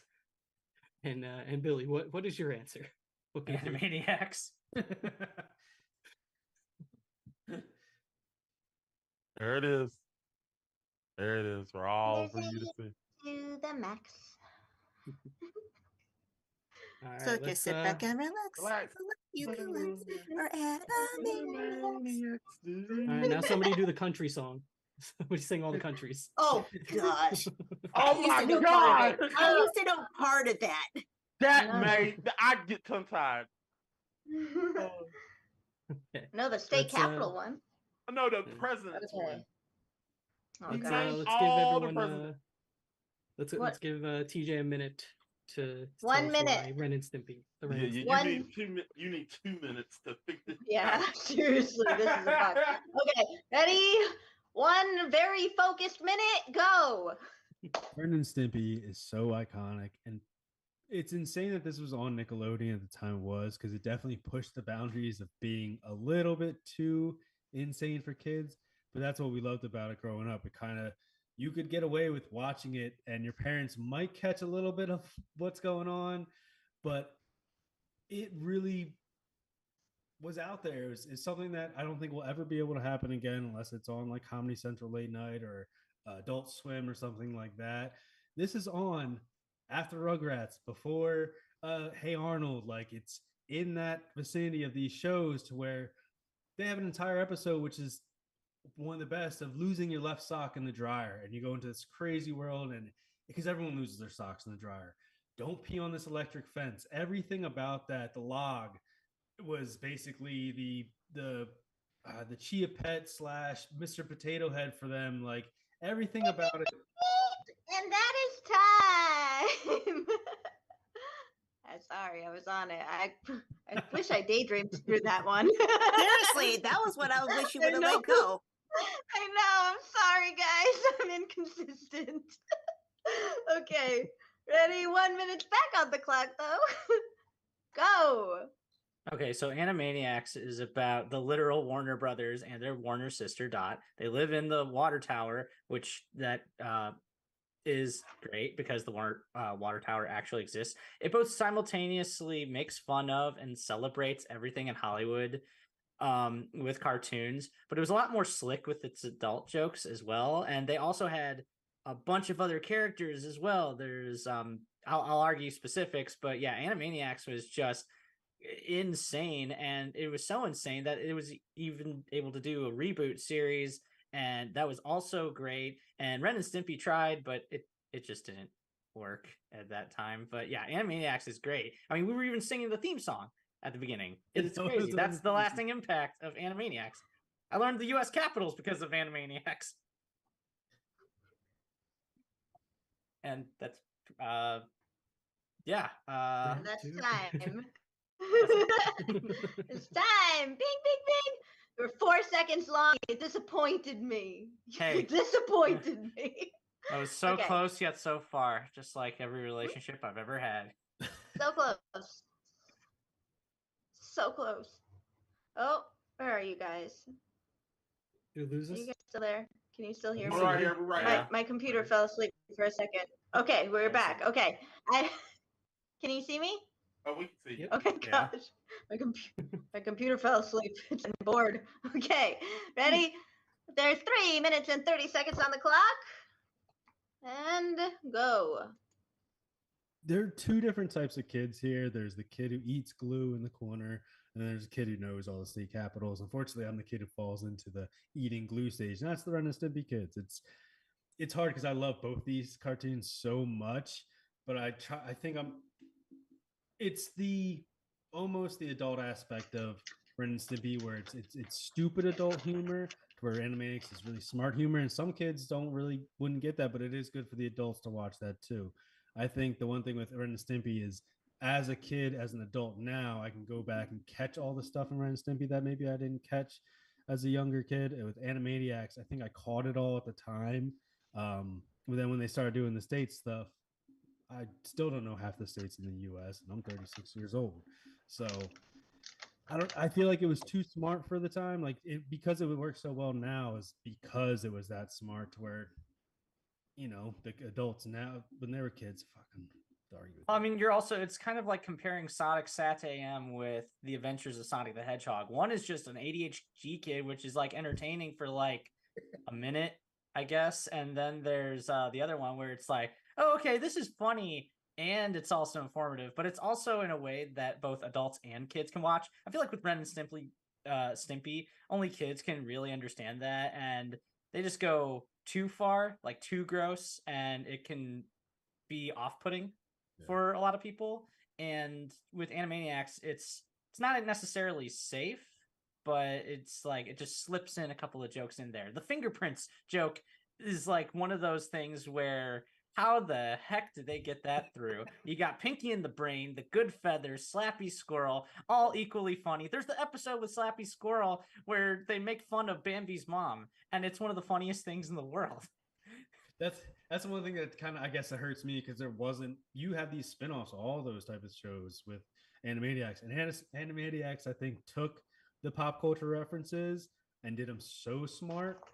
Ren and Stimpy was very off-putting, kind of gross pop culture. They had them in there, but they were off-putting and gross, I'm not helping my argument whatsoever now because I love it. No, it's like a kid on a sugar rush, whereas Animaniacs yes. and all those characters with spin-offs and stuff, they easily could not have worked. But because everything was written so well, it was Tiny good. Toons in that too? Didn't like Tiny Toons come in and out of that every once? It was in that same vein. I don't think it came from Animaniacs, but it was generally just like when Warner Brothers, believe it or not, were hitting their stride, and Nickelodeon was still trying to figure out, and they were all like experimental and shit. Yeah, but choosing a '90s cartoon that's not a superhero is so hard. So I just went with it was either Animaniacs though. It's like that was either gonna be Batman or X-Men.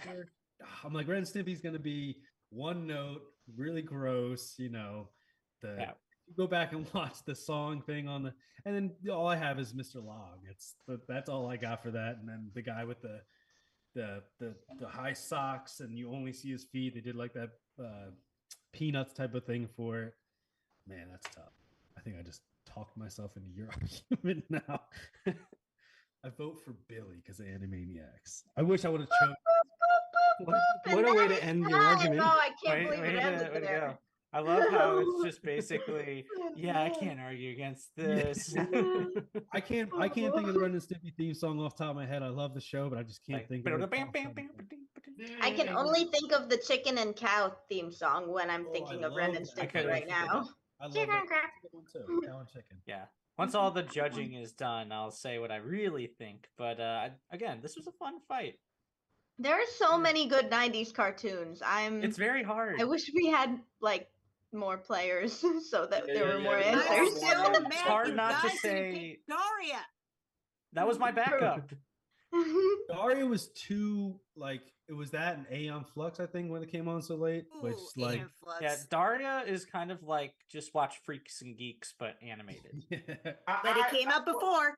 Yes, well, it did. I mean, I got fact checks of '90s cartoons because I got them all right, almost half of them right here. So, all right, we're not at the fact checks yet. You got a question?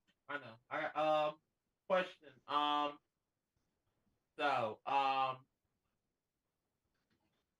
What is the best adult joke in your show? Because I thought you said the I best thought- adult drug. I did The too. best That's adult drug? exactly what I no, heard. no, what's the best? What's What the drug best? pairs with your show best? Yeah, yeah. What's the best Actually, adult drug? no. joke? Let's go with that. What's the best adult drug? What's the adult goes- drug in your Nah, show? nah, because that'd be a tough problem. What's the best adult joke? Because no, it's really it was hard. It was easier for them to hide jokes in the '90s than it is today. Yeah. Oh, what was the Yeah. best joke? Yeah, what is the best adult joke that they hid that? That's a good question. Okay. So when they're doing the state capitals, the woman she takes out a marker, a phallic looking marker from her cleavage, and then Yakko just goes, "What else you got in there?"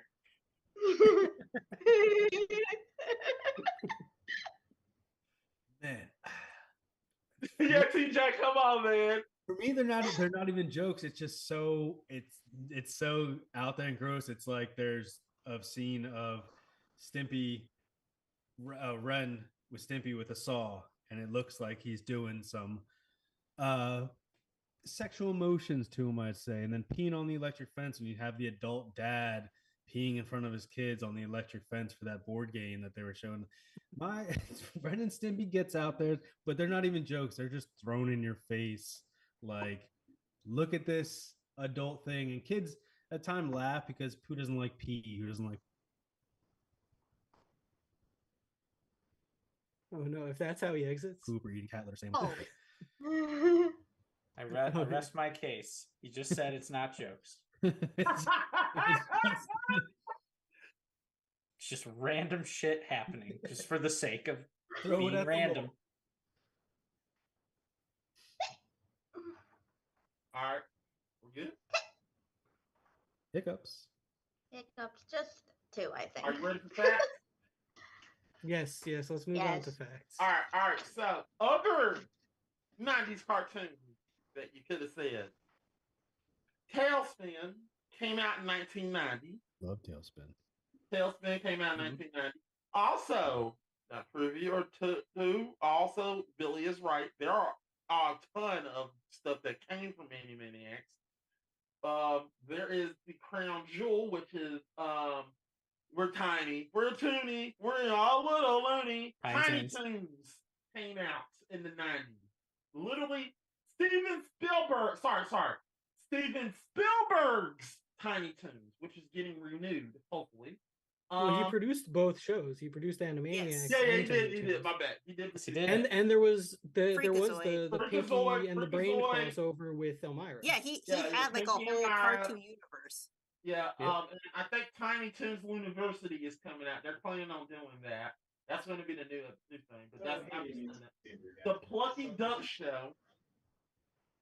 Yeah, Oh, I forgot about that one. the Plucky Duck Show that came out in 1992. Lucky Duck, yep. Plucky Duck Show. Ooh. I could go back on and on. There are other stuff like they literally made Chip and Dale they still were making Tiny Toon Show with Billy West. DuckTales. Excellent. DuckTales was 1987. Oh, why I I didn't didn't pick even it. Yeah, consider everybody- some of these yeah, were yeah. older see, than I was that. trying to trip you up, but Yeah, Hot. if you said DuckTales, I would have Ooh. got you. I would have said 1987 because I know that's 1987. I was like, that's 80s. Does Darkwing Duck count as a superhero show though? I didn't pick it Yeah. because I was like, Yeah, yeah, I it's think we basically have to. Technically, it Yeah. does. It's a parody of Darkwing Batman. Duck. I would have said that's technically a superhero show. It is. Yeah. Although your best argument is that theme song. Darkwing Duck. That is one of the best theme songs ever. I didn't What know a that the guy who great did the voice of decade Winnie for the Pooh is TV. the voice of Darkwing Duck. Oh yeah, Jim Cummings. Yeah, no Yeah. idea. Yeah. I actually met him. Very nice guy. That's incredible. I just I saw got to it. meet Rob Paulson, who is Yakko, and also very nice guy. And he's He Pinky. seems, he seems like a nice guy. He is, and Maurice LaMarche is the same way. I would say Chippendale Rescue Rangers would count, but no, it doesn't because it squeaks in at 1989. It technically started in the year that the 90s were just beginning, but it was a good That's show. not how that works. Man, I know. you're fact checking. That's not how that works. I would say 1990. I would say Chippendale Rescue Rangers. I had to look at that because it's 1989. It started like really between 1989. So, but as far as all the fact checking is, another fact check. This is sadly going against TJ. I'm sorry, TJ. I'm not picking at you. This is Okay. the honest truth. Oh God.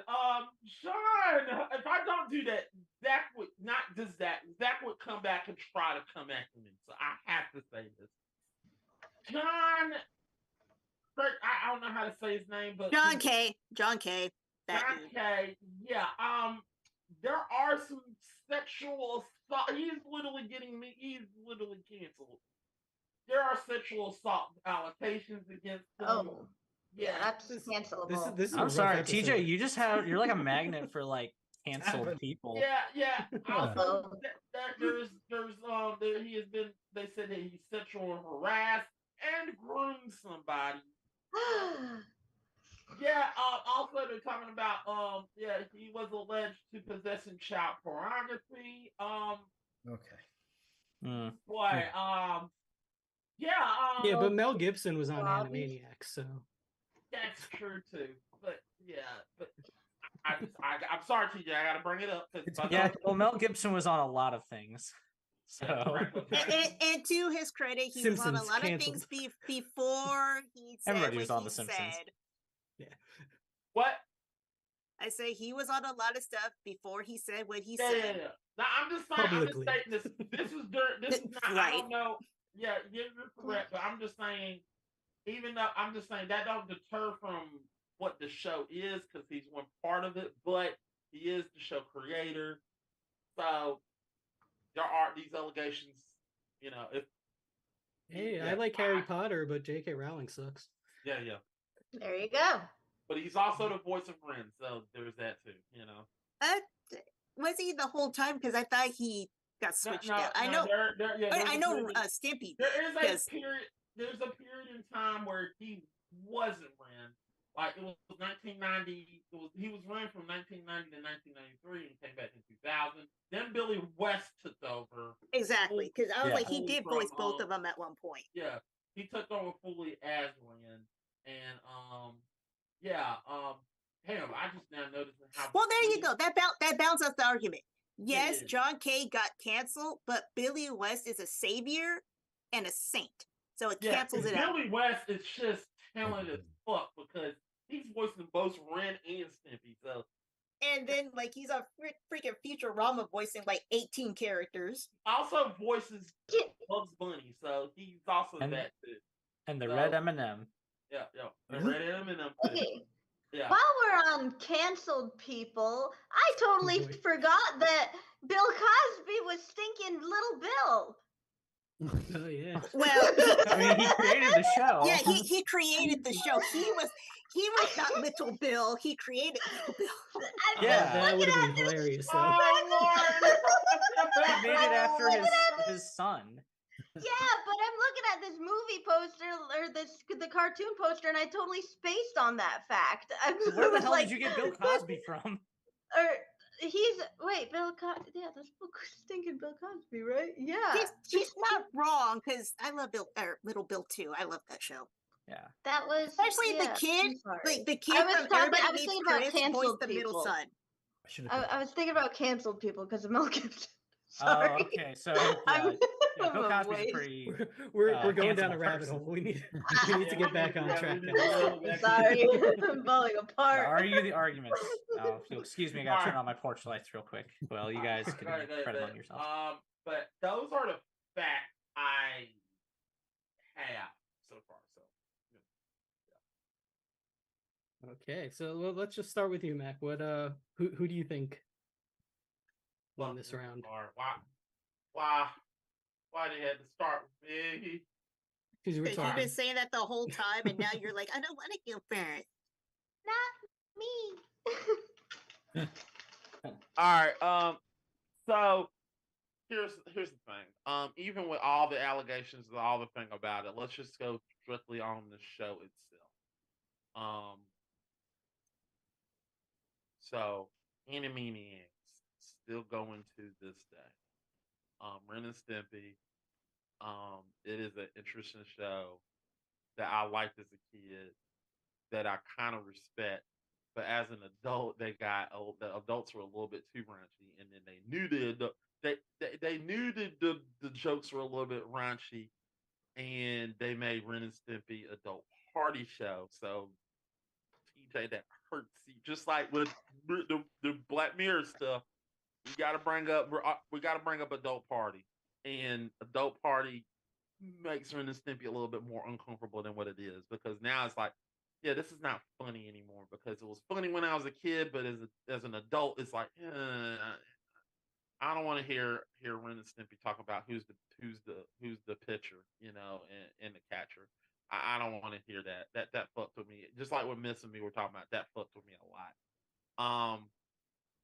It like I said, Ren and Stimpy is fun because there is funny shit from Ren and Stimpy. Ask Doctor Stupid, Doctor Stupid. I remember that. I remember that shit. There was some iconic shit from Ren and Stimpy. Funny ass shit. I died like Happy Happy Joy Joy song. I memorized that fucking song all my life. Happy Happy Joy Joy, happy joy, happy Happy Joy Joy. That's how I learned about Stinky Whistleteeth. I'm like, why do I remember that in my freaking 30s? Yeah, I just remember the end where Ren finally destroys the helmet and he strangles the shit out of Dagon. He said, "You're not angry, are you?" I've never been angry in my whole life.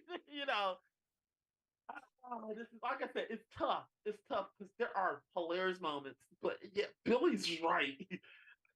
I learned about half the presidents from Animaniacs. I learned about the presidents. I learned about half the countries. The shows are just fucking hilarious. They're also Will and Morality. Turn, turn, turn. Tell us the lesson that we should learn. There's so many iconic moments. Also, the one thing I felt, this is why, and here's why I'm going with Billy. Ren and Stimpy is funny, and there's some funny moments. There's a lot of funny moments. But what Billy said in his argument that really holds true is Animaniacs introduced a lot of people in their show that has shows themselves. We got Pinky and the Brain. We have Slappy, the Good Feathers. We have different people in those shows that are just like you're not topping Pinky. Like, in other words, like you say, okay, with your show, Ren and Stimpy's good, but Animaniacs got Pinky and the Brain, and it's like, well, you got another show? Yeah, Buttered Toast Man. But I mean, is it gonna top Buttered Toast Man? Powdered Toast Man. It's put some respect on his name. I'm sorry. Powdered Toast Man is not canceled. Yeah, he's not. Is Powdered Toast Man gonna top? Powdered Toast Man gonna stop Slappy or the Good Feathers? No. So slight edge to Billy. So I'm giving him my point. Thank you, spinoffs. No, you probably would have won if it wasn't for this. I just had to put that's what got you over the edge because it was tough. It was tough. Miss Ashley, what do you think? Ooh, I've watched them both, love them both.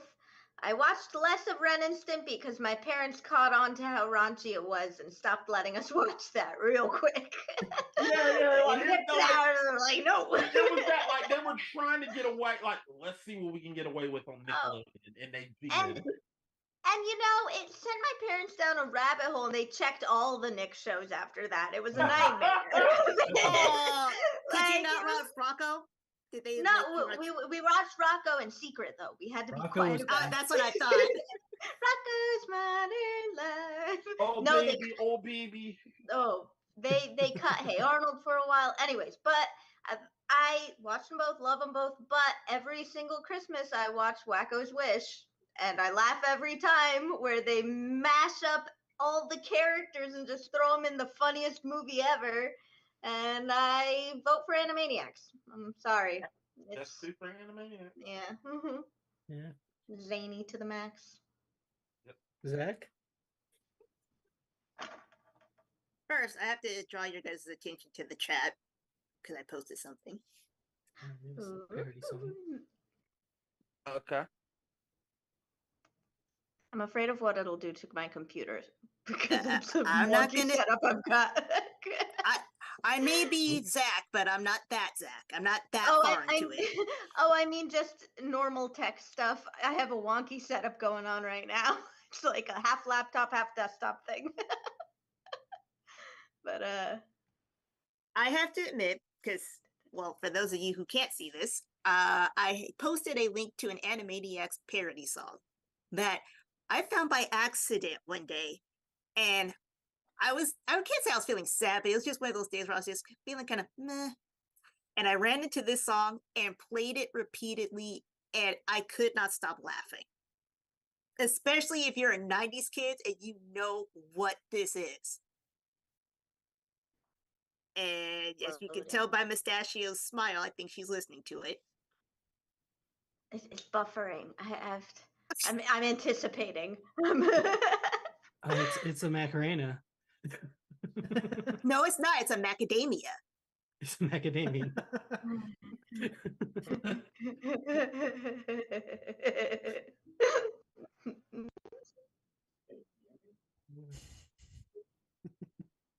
So, as you can see by my judges' reactions to it and the contestants' reactions to it, there is something to be said about Animaniacs writing. Like, just writing. I'm not going to talk about the spin-offs, because that by default, yes, Animaniacs wins. Because that adult party thing with Ren and Stimpy was terrible.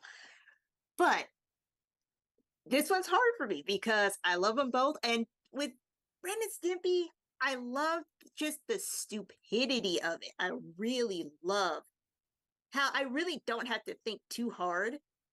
Whereas with Animaniacs, yeah, it has that direct comedy, and then there's those moments where I actually had to be an adult where I'm like, oh, that's what they're referring to.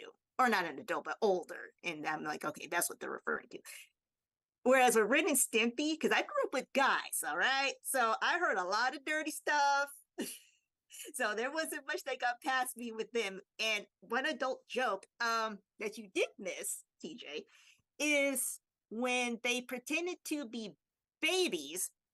They infiltrated a house to be babies, and that dad character, the one that you only see hit from his knees up, he's like, all right, it's time for bath time, and he takes off his rope. Oh no. Oh, goodness. And what makes it even worse is you see the rope drop, you see Ren and Stimpy look at the rope, and you see them go back up, and you hear this bell ringing, so you like a ding ding ding. So there was some adult humor in there that you did not talk about, where I'm like, yeah, oh, it was in there just as much as Animaniacs. And even in that same episode, I think they have a quote unquote grandpa. Yes. Oh yeah, it was there. And the guy that had like a chicken leg for a hairstyle. If you guys remember that character, he was an old dude that had like a chicken leg in his head. Same episode, he actually says something about he loves skinny slapping. Oh boy. So yeah, I suggest you go back and watch Ren and Stimpy and see how much adult humor is in there, because it is in there. However, however, yeah, I think Animaniacs edges it out just a little bit because the writing was actually more solid.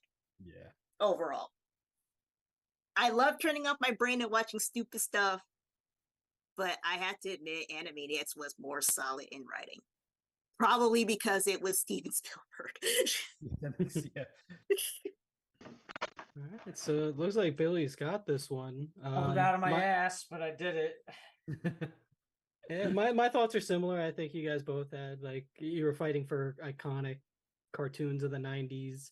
I think TJ's argument about how there's more rewatchability for adults is strong for Ren and Stimpy, but I think the universality of Animaniacs and how the lasting impact, I think that pushed it over the edge for me. So I think and all the spinoffs obviously. Okay. But yeah, I think Even easier Animaniacs then. You can just mark it wins out. this And one. also, Mustachio brought the whole like Wacko's Wish. I did like that Right. special. And because I love the song Hey Penny. For some reason, I love Wacko sing. And now I got a Hey Penny. If you could just give me like a just All right, like well, the other I mean, part of that's it, Billy. You won the fight. Nice, Billy. But I think I was TJ had right, a but- comeback. TJ had a strong Yeah. comeback. Well, Yeah, didn't- I'm gonna be it honest, helps if- that TJ basically gave me 2 points for free. Yeah, yeah. So- No, if I'll tell you right now, at first I was sitting there thinking when TJ picked Ren and Stimpy, I was like, "You really are sure about this?" Because that is a I don't know. There's some things about this show that's not good. And then when he argued it, I was like, he got a point. There are funny moments in this damn show, you know. Yeah, So, it was there's really there's tough. only one moment I knew I wasn't gonna win a point was when TJ picked Deep Blue Sea. I was like, damn it, I can't. And it's hard not to pick something that's not Jaws though, or like something on the Said Sci-Fi Jaws Channel. too. I wanted like a legitimately like awesome movie, but Deep Blue Sea is just more fun. Yeah, Deep Blue Sea is fun. I'll say this. I don't give a fuck what Spielberg fans say. I like Deep Blue Sea better than Jaws. I like it. Oh wow, I can't wait to watch Controversial this opinion. movie. You're saying some serious things. I like it. I like it They're better good, than they're Jaws. good for different reasons. Yeah. Yeah, and like Jaws is good. Don't get me wrong. Jaws is good. It's a good film. I just like Deep Blue Sea more because it just But Jaws is universal. See what I did there? No. it is. Yeah. It is. Fuck you.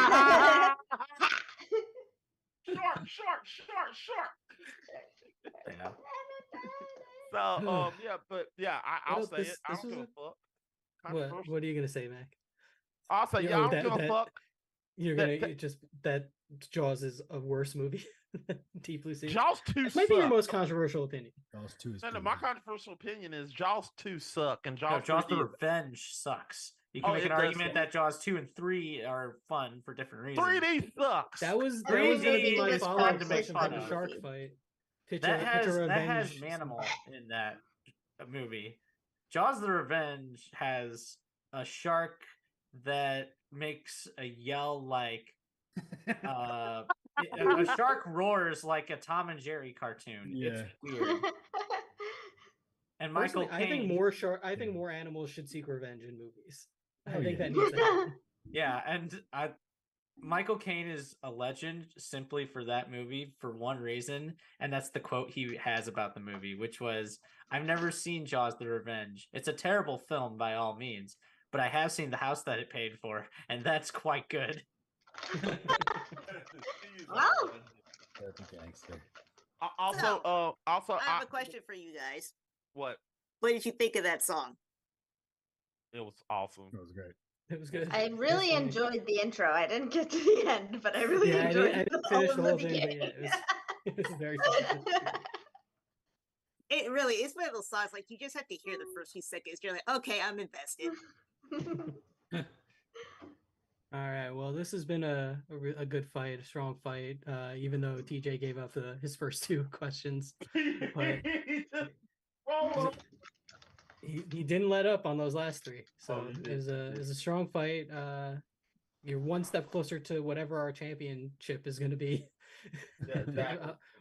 I'll let Mac fill you in on that. But let's go around and let everyone know where they can find you. Billy. All right, you can find me on Twitter because I'm still calling it Twitter. Screw you, Elon. Yeah. Nobody's ever gonna call it X. Just stop trying to make X a thing. It's not gonna be a thing. But anyway, you can follow me on Twitter and Letterboxd because I'm pretentious at Master of Puns 196. Every word starts with a capital letter. You can also follow me on Instagram at Billy Batson's Lightning. Nothing's capitalized. And you can follow the podcast I do with my buddy Raul. It's See You Next Summer podcast at SYNS Pod on Twitter. And that's basically it. Masters of Puns. Master of Puns. Our Master of Puns. 196. Oh, one. Oh, you're this one. Wait, it has your name. Duh. Yep, Oh. that's the one. Okay. TJ, where can people find you? Yeah, I mean, you guys can find me on Twitter at TJ Dex. basically almost always complaining about something, unless it's Howard the Duck or Little Monsters or Mac and Me, those type of 80s movies. The good ones. I had a podcast that recently just had its finale about a few months ago, Flyover State of Film. You could check that out. We also have another show called Flyover State of Fear, which is more horror based. I'm not on it, but my co-hosts are. I'm working on a podcast right now called the I Hate Podcast. That should be dropping pretty soon. Other than that, I had a lot of fun. Thank you for bringing me back, Mac. I'll get on Gamer Grudge one of these days, I'm sure. You get back. Yeah, you get back. Where are your podcasts on? On YouTube, yes. Thank you. On YouTube. Cool. TJ, Yes. you win. You win by default because you watch Big Girls Don't Cry, They Get Even, and that's one of my favorite movies. So you win this battle. It's on Sorry, YouTube. Billy, you lost. It's on YouTube for free. It's got Ben Savage in it too as a young boy. That sounded awful. It's a really good movie on YouTube. Great. And Jenny Lewis, who was in The Wizard, and also like I didn't know who she was until I was way older because I was like, why does she look familiar? Yes. All right, Zach, where can people find you? I don't know how you're gonna if you're gonna give us Zach's creds or yours. No, because if I was for real, Zach, he would just say, why would I tell you? I don't put it on myself. But in that same vein, I do have a new profile, but there's nothing on it. If you guys want to know what it is. Yeah, let the people know. Yeah. Sure, because I actually sent an invitation or a request to you, Mustachio. I don't know if you ever saw it. Wait. Okay, you have to help me. You have to help me. Where? It's IOE missed _GF1. Where though? On Twitter. In Instagram, on Twitter? Oh gosh, on Twitter. I'm only on Twitter to talk on the. Wait, is it in the group? Is it in the group? It was in the group and nobody paid attention. I can find it someday. Mustachio, where can people find you? Well, I'm pretty much moving to. I'm gonna be back to Twitch. To be announced. But you can find me on Instagram on my craft account, littleblue.cro. I'm making little cute things to give away and to sell. I also make bigger cute things like little foxes. I crochet. And I'm just looking for people to watch me fumble as I learn. So littleblue.cro. If you see anything that you like, just send me your address and I'll just mail it to you. So if you give her $10, she'll show up to your house personally. No, do not listen. Don't listen to the good person behind the curtain. Anyways, that's the only place you can find me right now. Go to Instagram. All right, and Mac, where can we find you? Oh, you can follow me, guys. I'm Mac. You can follow me at Tampa Buck Fan 88. At Tampa Buck Fan 88 on Twitter. The 2002 World Champions Buccaneers. 2020 World Champion Buccaneers. And yes, that's what it stands for. And the 2023 home of the 2023 Hall of Famer Rondé Barber. Yes, TJ, he says hi. But asshole, I love doing this. But follow me at Tempo 88 or GGK Fixers. Go follow us there. We got a lot of stuff going on. Tomorrow we got the GeoPoint podcast where we're gonna be doing a game tier list. Game consoles. Yeah, console tier list. We're gonna be doing that. And if you saw our last time we did this, we're actually gonna have to do a redo on that tier list because we were talking about macaroni and cheese and we fought each other over that shit. No, we didn't. Oh, we didn't. No, it was two specific people did. They need to fight that out. Yeah. Who's fighting over mac and cheese? Other Zach and Chris. Goodness. Yeah, we'll get you on. We'll probably hopefully have Mustachio back on the episode if she's not busy. So I'm out of town. Yeah, you know the days, but Yeah, I'm yeah. around. I'm a Tomorrow. boot, as they Well, say up tomorrow north. you might be here. Yeah, we never know, so we'll see. But make sure you go watch that. Also, Monday we Second got time. Gamer. Second Monday time. we got Gamer Yeah. Grudge. So make sure you come by and stop by there. Also, I don't know. I'm gonna say Rush's too. If you're wondering what Rush Twitter, yes, I'm talking about you. If you're wondering what Rush Twitter panel is, oh, well, sorry, not Twitter, X. Sorry. No, Anyway, just say Twitter. You're good. Twitter porn. Twitter, Porn. whatever. If you're wondering what Rush, he's too young to have Twitter. He's too young. Yeah, he's on True Social. Yes, exactly. I'm too young to have Twitter. He says that he's too young. He probably would tweet. He would probably get the middle Paul of Elon I'm Musk. still scrolling. Where's the? He probably would get the middle Paul about X, but I don't. What you would you? So yeah, make sure you go follow us there, and make sure you go watch all our content. We got a lot more to go. We got a lot of stuff that we're doing. It's Friday and I'm tired and I'm done. Yeah, there we go. Cool. All right. It's you can- Friday. You ain't got no job. I got a job. I have an early flight in the morning. And early on that flight. note, I am Scott. You can find me at Chewbacca Defense on Twitter or I think Instagram, but I don't post, so follow at your own risk. And you can find me here with Mac. Eventually, we're going to be doing another episode of Is It Rotten? And we gotta wait for what's our other show? Film Talk. Film Talk. We're doing Film Talk. Aren't you guys doing Funny Bones? No, that's me and Zach. We're taking hiatus right at this moment. At the moment, we got to do Film Talk, but as far as Is It Rotten and Funny Bones and all that all Zach has sent, we're taking a hiatus because reasons. I'm not explaining it right now, but reasons, because it's none of y'all business. Let's put it like that. None of your business. None of your damn But if you want it to be your business, please feel free to send money to our Patreon that doesn't exist. Exactly. Mac. And we'll tell you, no, it does not exist. Yeah, make sure you send it to there. Happy Hour Rand would be in here. She would tell me to go, eat a dick like usual, because that's her slogan, and she's not here, so she's probably not. And on that note, we should wrap things up. We should. All right, that's it. You're good. I think so. I think we have everybody together, right? Yeah. All right, so guys, see.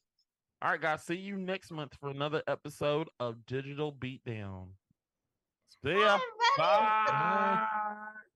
Let me get here we go.